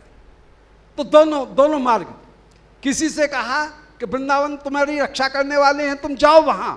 किसी से कहा एक हाथ का जो काम है उसे पूरा करके जाओ, परंतु आना है इन्हीं चरणों में, आना है इसी रज में, यहां का ही आश्रय ग्रहण करके विराजमान होना है। तो गुरौ गोष्ठे गोष्ठालयेषु स्वजने, स्वजने माने वैष्णव, उनके साथ में भी अपनी प्रीति रखनी है। वैष्णवे बंधु सत्कृत्या, एकादश स्कंद में निरूपण किया कि वैष्णव के प्रति बंधु जैसा व्यवहार होना चाहिए। गुरौ गोष्ठे गोष्ठालयेषु स्वजने भूसुरगणे स्वमंत्रे श्री नामनी, निज मंत्र श्री नाम ब्रज नव युवत द्वंद्व शरणे, वृंदावन की वनस्पति सदा दंभम हित्वा, इनके प्रति दंभ का त्याग करके अरे भैया तू ब्रज में निवास कर, ये प्रार्थना कर रहे हैं।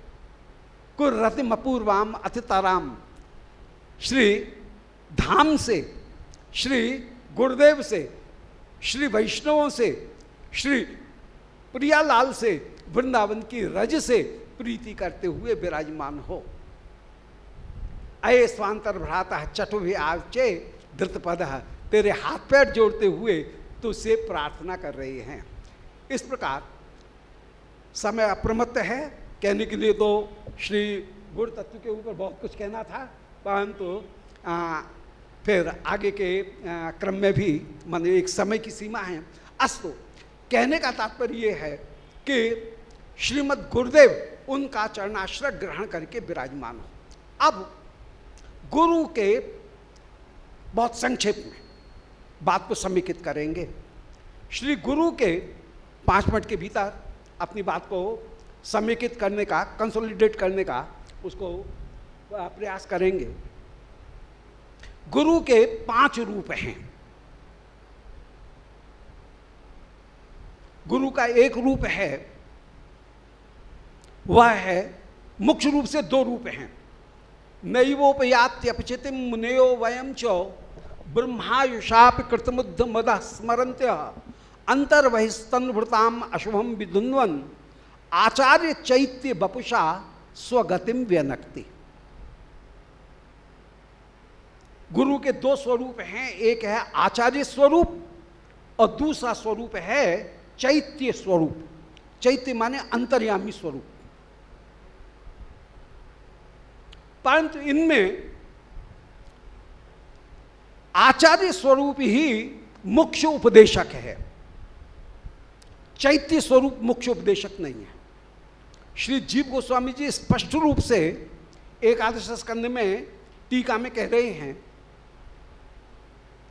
कि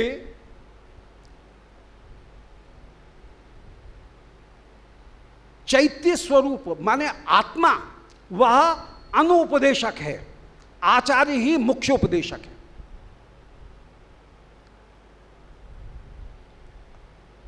जो अंतर्यामी आत्मा है वो मुख्य उपदेशक नहीं है।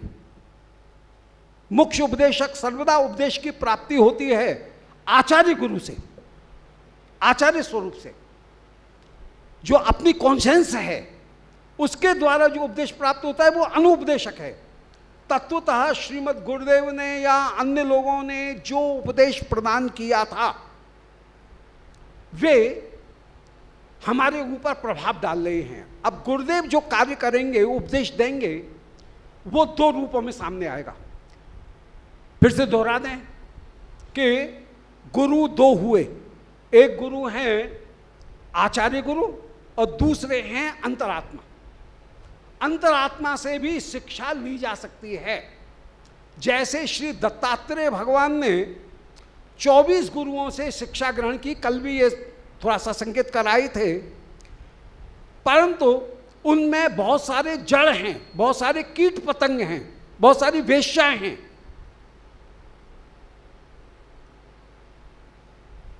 तो और बहुत सारे ऐसे हैं जो कि उपदेश नहीं करने वाले हैं, तत्वतः वाणी उनके पास में नहीं है, परंतु उनसे शिक्षा ले रहे हैं। वायु से, पृथ्वी से, अग्नि से, सूर्य चंद्रमा से शिक्षा ग्रहण करते हुए दत्तात्रेय भगवान विराजमान हो रहे हैं 24 गुरु में। तो जरूरी नहीं कि वाणी के द्वारा ही उपदेश दिया जाए।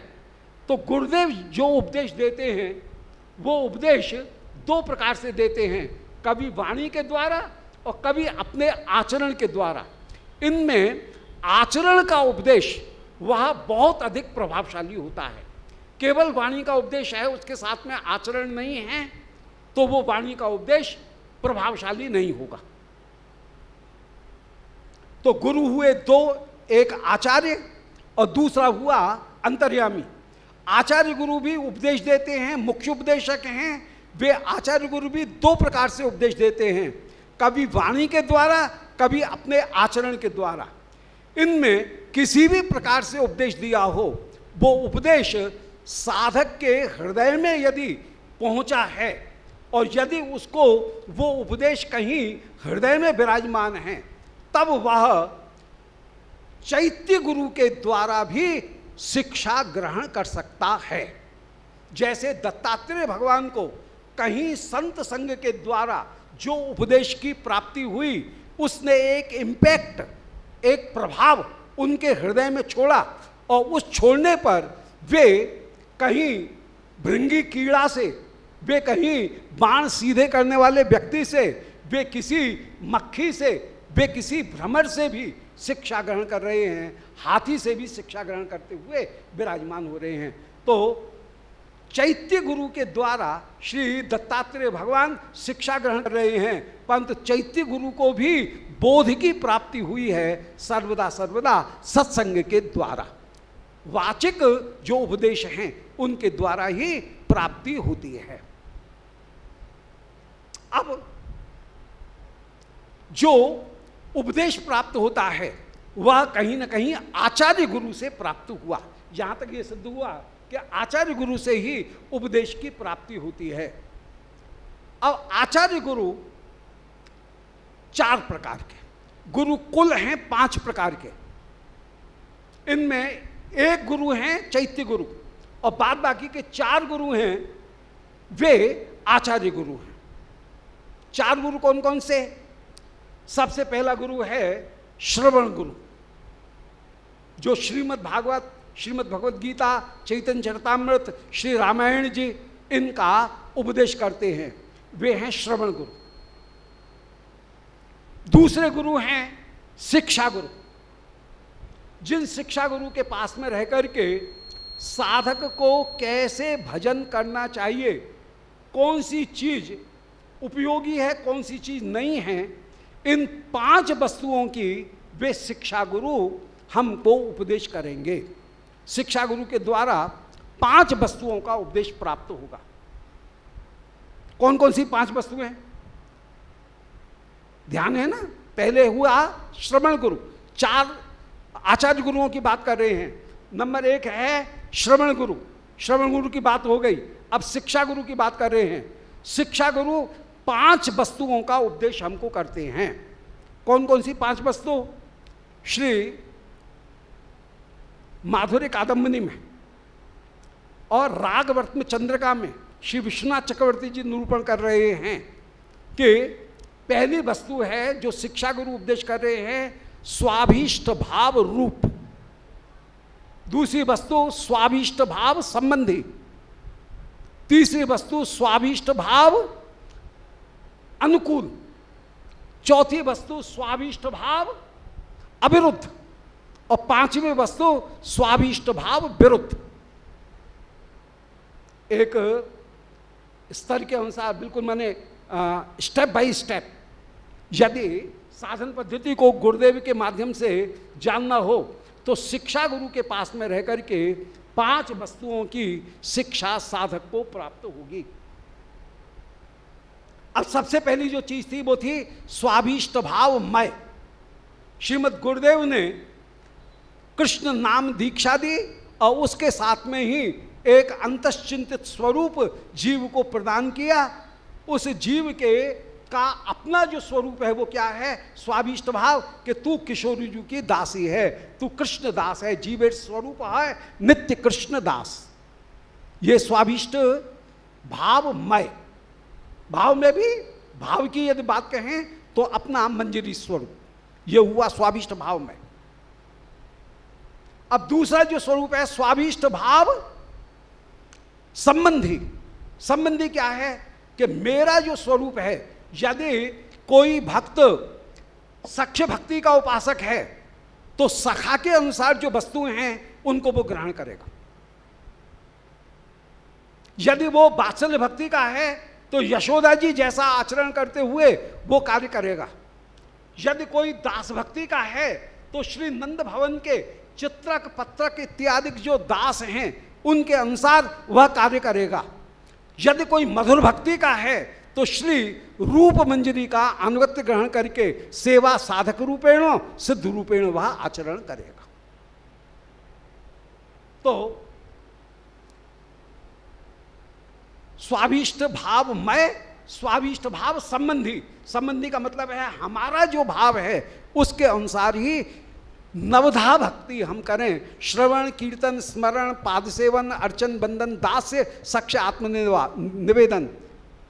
अतः जहाँ कृष्णम स्मरम जन्म चास्य प्रेष्ठम निज समीहितम तत्त कथा रसश्चासौ कुर्याद वासः व्रजे सदा। 4 वस्तुएं विशेष रूप से बताया।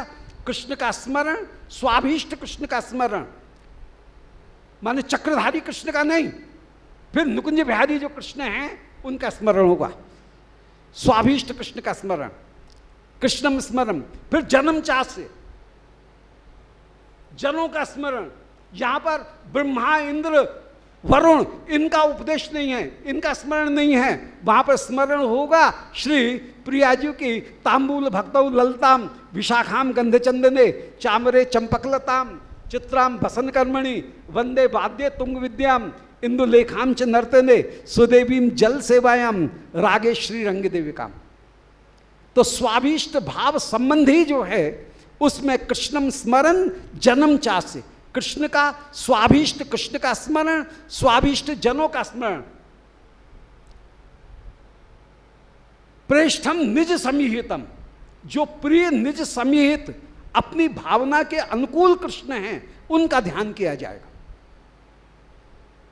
यदि भावना के अनुकूल नहीं है तो खौलता हुआ दूध यों की तो उतार करके और ठाकुर के सामने रख दिया जाएगा। भगवान को क्या गर्मी, अग्नि तो उनके स्वरूप में ही है, तो लो हो गया ना सेवा का चौका। तो निज समीहित कृष्ण का स्वरूप कितने कोमल हैं, ये विचार करते हुए कैसे परम कोमल श्री किशोरी जी हैं, कितनी कोमल श्रीअंग। को गोवर पाथनी गौ ढोवत पाए, एक सुहागन लाडली बोलत हु अलसाए। हमारी किशोरी जी तो बोलने में भी आलस्य करती हैं, हूं हां इनमें ही जवाब दे दे, तो इतनी कोमल होकर के विराजमान। तो प्रेष्ठम निज समीहितम, श्री किशोरी जी के भी उस स्वरूप का जो निज समीहित है। और तत्त कथा रसा, समीहित ही कथा रस श्रवण करनी पड़ेगी। और कुर्यात वासव ब्रजे सना, ब्रज में ही निवास करना पड़ेगा। इस प्रकार साधक विराजमान हो। तो यह हो गया दूसरा स्वरूप, स्वाभिष्ट भाव में स्वाभिष्ट भाव संबंध, माने नवधा भक्ति अपने भावना के अनुसार श्रवण कीर्तन स्मरण पाद सेवन अर्चन बंदन दास से साक्षात आत्मनिवेदन, ये नवधा भक्ति करनी चाहिए। अब तीसरी चीज स्वाभिष्ट भाव अनुकूल, अनुकूल धारण करने पर जो हमारी वेशभूषा, हमारी जो जीवनचर्या वह भी भक्ति के अनुकूल होनी चाहिए। वहां पर जैसे तलक धारण करने पर अपने आप ये भाव उत्पन्न होगा, मैं किशोरी जी की दासी हूं, उनके चरण चिन्ह मैंने मस्तक के ऊपर धारण कर रखे हैं, ये भाव उत्पन्न हो जाएगा। निज समीहितम, तो ये हो गया स्वाभिष्ट भाव अनुकूल। कंठी धारण करना, तिलक धारण करना, गुरुदेव की वंदना, तुलसी परिक्रमा, श्रीमद वृंदावन रज की वंदना, ये जो भाव है ये निसमीहित भाव हो गए। फिर चौथी जो वस्तु आएगी, बहुत संक्षेप में, चौथी जो वस्तु आएगी वो आएगी स्वाभिष्ट भाव अनुकूल।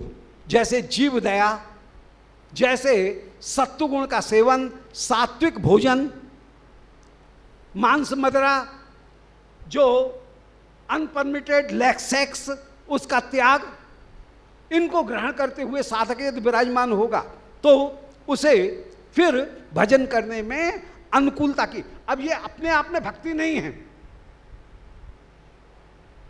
दान करना, जीव दया करना, ये अपने आप में भक्ति नहीं है, गौण भक्ति है, परंतु ये भक्ति में अनुकूल होकर के विराजमान है। जैसे एक डॉक्टर एक मुख्य दवाई देता है और उसके साथ में लाल पीली गोलियां और देता है, वे भी हैं दवाई ही, और मिलकर के एक कंपाउंड उन मेडिसिन का उस रोग में कहीं इफेक्टिव होता है, प्रभावशाली होता है, इसलिए वे भी कहीं ना कहीं उपयोगी हैं, परंतु वे मुख्य दवाई नहीं है। तो चार चीज हो गई, शिक्षा गुरु के पास में ये चार चीज मिलेंगी, स्वाभिष्ट भाव में स्वाभिष्ट भाव संबंधी, स्वाभिष्ट भाव अनुकूल और स्वाभिष्ट भाव अविरुद्ध। अब पांचवी चीज शिक्षा गुरु और देंगे, वो है स्वाभिष्ट भाव विरुद्ध, विरुद्ध का तुम त्याग करो। तो ये हो गए दो गुरु, एक गुरु हो गए श्रवण गुरु, दूसरे गुरु हो गए शिक्षा गुरु। अब तीसरे गुरु आते हैं। तीसरे गुरु आचार्य गुरु कौन से हैं? बोले तीसरे आचार्य गुरु हैं वे हैं दीक्षा गुरु, जो कृष्ण नाम प्रदान करेंगे, मंत्र प्रदान करेंगे। और चौथे गुरु कौन हैं? बोले चौथे गुरु हैं सद्गुरु, जो सिर के ऊपर हाथ रखें और हाथ रखने के साथ ही साथ श्वेत रोमांच कंप ये सब उदय हो जाएं। वे शिक्षा गुरु होकर के, वो सदगुरु होकर के विराजमान। इन 4 आचार्य गुरुओं के माध्यम से जीव के ऊपर अपूर्व कृपा की प्राप्ति होती है। अब चलते चलते एक बात और कि प्राय लोग कहते हैं कि भाई पहले जब वृंदावन में आए थे तब बड़ा भजन में मन लगता था और बाहर तो बड़ी चिंता ये लग रहा था कब वृंदावन चलें, कब वृंदावन चलें, और यहाँ पर आकर के अब रह रहे हैं, अब तो कुछ होता ही नहीं है, जाने कहाँ गए सारे कपूर सरी के सारे स्थिति उड़ गई। इसका कारण क्या है? बड़ों के मुख से सुना है, अनुभव की बात नहीं है। बड़ों के मुख से जो सुना है उसको केवल प्रेजेंट मात्र कर रहे हैं, उसको केवल प्रस्तुति मात्र कर रहे हैं। ये तो किसी सदगुरु के पास में जाकर के ही उनके द्वारा अपूर्ण रूप से प्राप्त किया जाएगा। जैसे डॉक्टर से इलाज करवाते समय 4 चीज का ध्यान रखना पड़ेगा तो इलाज पूरा होगा, और 4 चीज नहीं है तो इलाज पूरा नहीं होगा। सबसे पहले डॉक्टर पर विश्वास, फिर दूसरी चीज डॉक्टर ने जो दवाई दी है उस दवा के ऊपर भी विश्वास, तीसरी चीज डॉक्टर ने जो पथ्य बताया है उस पथ्य का पालन, और चौथी चीज डॉक्टर ने जो कुपथ्य बताया है उसका त्याग। इनमें से एक भी चीज गायब हो जाएगी तो इलाज पूरा नहीं होगा, इलाज काम नहीं करेगा। हम लोगों की यही दुर्दशा है कि डॉक्टर के ऊपर, गुरु के ऊपर विश्वास नहीं। डॉक्टर के ऊपर विश्वास होना चाहिए परंतु गुरु के ऊपर विश्वास नहीं।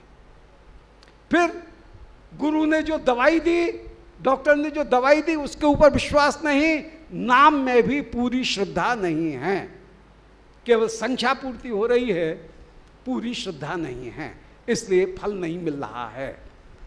तीसरी चीज जो पथ्य बताए गए उस पथ्य का सेवन नहीं हो रहा है।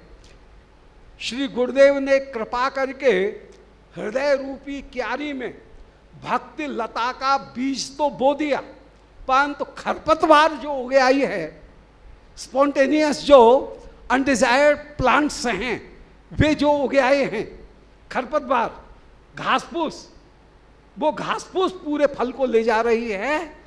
ऐसे ही लाभ, पूजा, प्रतिष्ठा, यह घासफूस जो है वह वस्तु को ले जा रही है।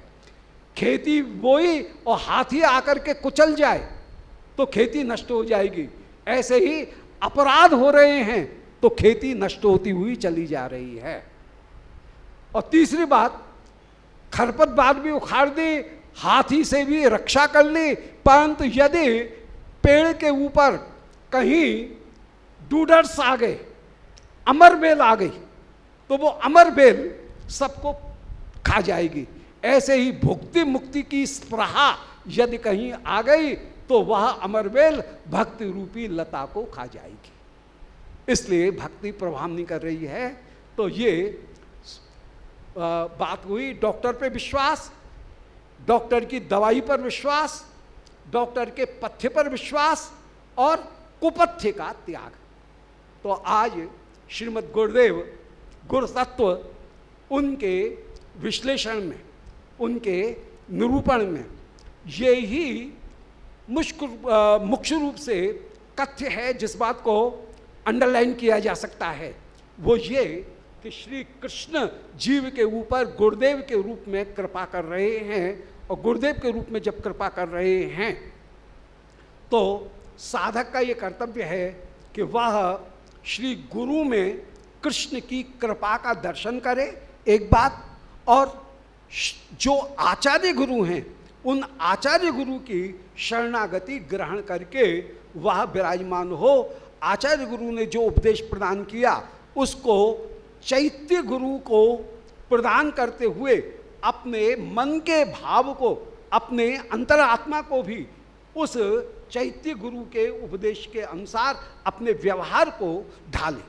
पहले श्रवण गुरु का उपदेश प्राप्त होगा, वचन का उपदेश प्राप्त होगा आचार्य गुरु का, और फिर उनके वचन के द्वारा, उनके आचरण के द्वारा चैत्य गुरु उनके अनुमोदन के अनुसार साधक कार्य करते हुए विराजमान होगा। इन गुरु में श्री श्रवण गुरु, शिक्षा गुरु, दीक्षा गुरु और सद्गुरु, कभी ये चार अलग अलग हो सकते हैं, कभी एक व्यक्ति ही चारों के स्वरूप को धारण कर सकता है। तो व्यष्टि और समष्टि भेद से ये चारों गुरु कभी एक और अनेक ये होकर के जीव का अपूर्व उद्धार कर सकते हैं। इसलिए श्री गुरुदेव के शरणागति को ग्रहण करते हुए उनके द्वारा बताए हुए साधन मार्ग को यदि हम अपनाएंगे तो हमको गुरुता की प्राप्ति होगी। गुरु स्वयं गुरु तत्व का भारी जो तत्व है उसके उपासक हैं और वे हमको भी गुरुता प्रदान करेंगे, जिससे जीवन के परम लक्ष्य को हम प्राप्त कर सकें। ये ही श्रीमद् गुरुदेव के श्री चरणारविंद में, श्री रजरानी के श्री चरणारविंद में और यहाँ साक्षात विराजमान श्री किशोरी जी श्री कुंड, उनसे ये प्रार्थना है कि कृपा करके श्री किशोरी जी आप अपने परिकर में हमको स्थान प्रदान करने के लिए निज दासी बना करके स्वीकार करते हुए आप हमारे ऊपर कृपा करें और श्री गुरुदेव की कृपा के संबल को प्राप्त करके हम इस क्षेत्र में आगे बढ़ें। इन्हीं शब्दों के साथ में आज के इन प्रवचन को यहाँ पर विश्राम प्रदान कर रहे हैं।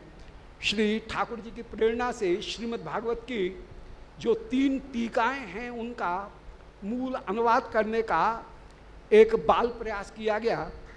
श्री बाबा ने कहा था कि वो मेरे पास में 3 पुस्तकें हैं, 2 पुस्तकें नहीं हैं, तो वो पुस्तकें भी ले आया हूँ। यहाँ पर 5 खंड ये प्रकाशित हो चुके हैं। 10 खंड में 10वें स्कंध का श्री जो 3 टीकाएं हैं, श्री श्रीधर स्वामी की भावार्थ दीपिका, श्री जीव गोस्वामी जी की वैष्णव तोषणी, श्री विश्वनाथ चक्रवर्ती जी की सारार्थ दर्शिनी, टीकाओं का टेक्स्ट और लाइन टू लाइन अनुवाद, ये अभी तक 800 वर्षों से प्राप्त नहीं था। श्री विश्वनाथ श्री श्रीधर स्वामी पाद 13वीं शताब्दी का प्राकट्य है और 800 वर्ष हो गए, परंतु लाइन टू लाइन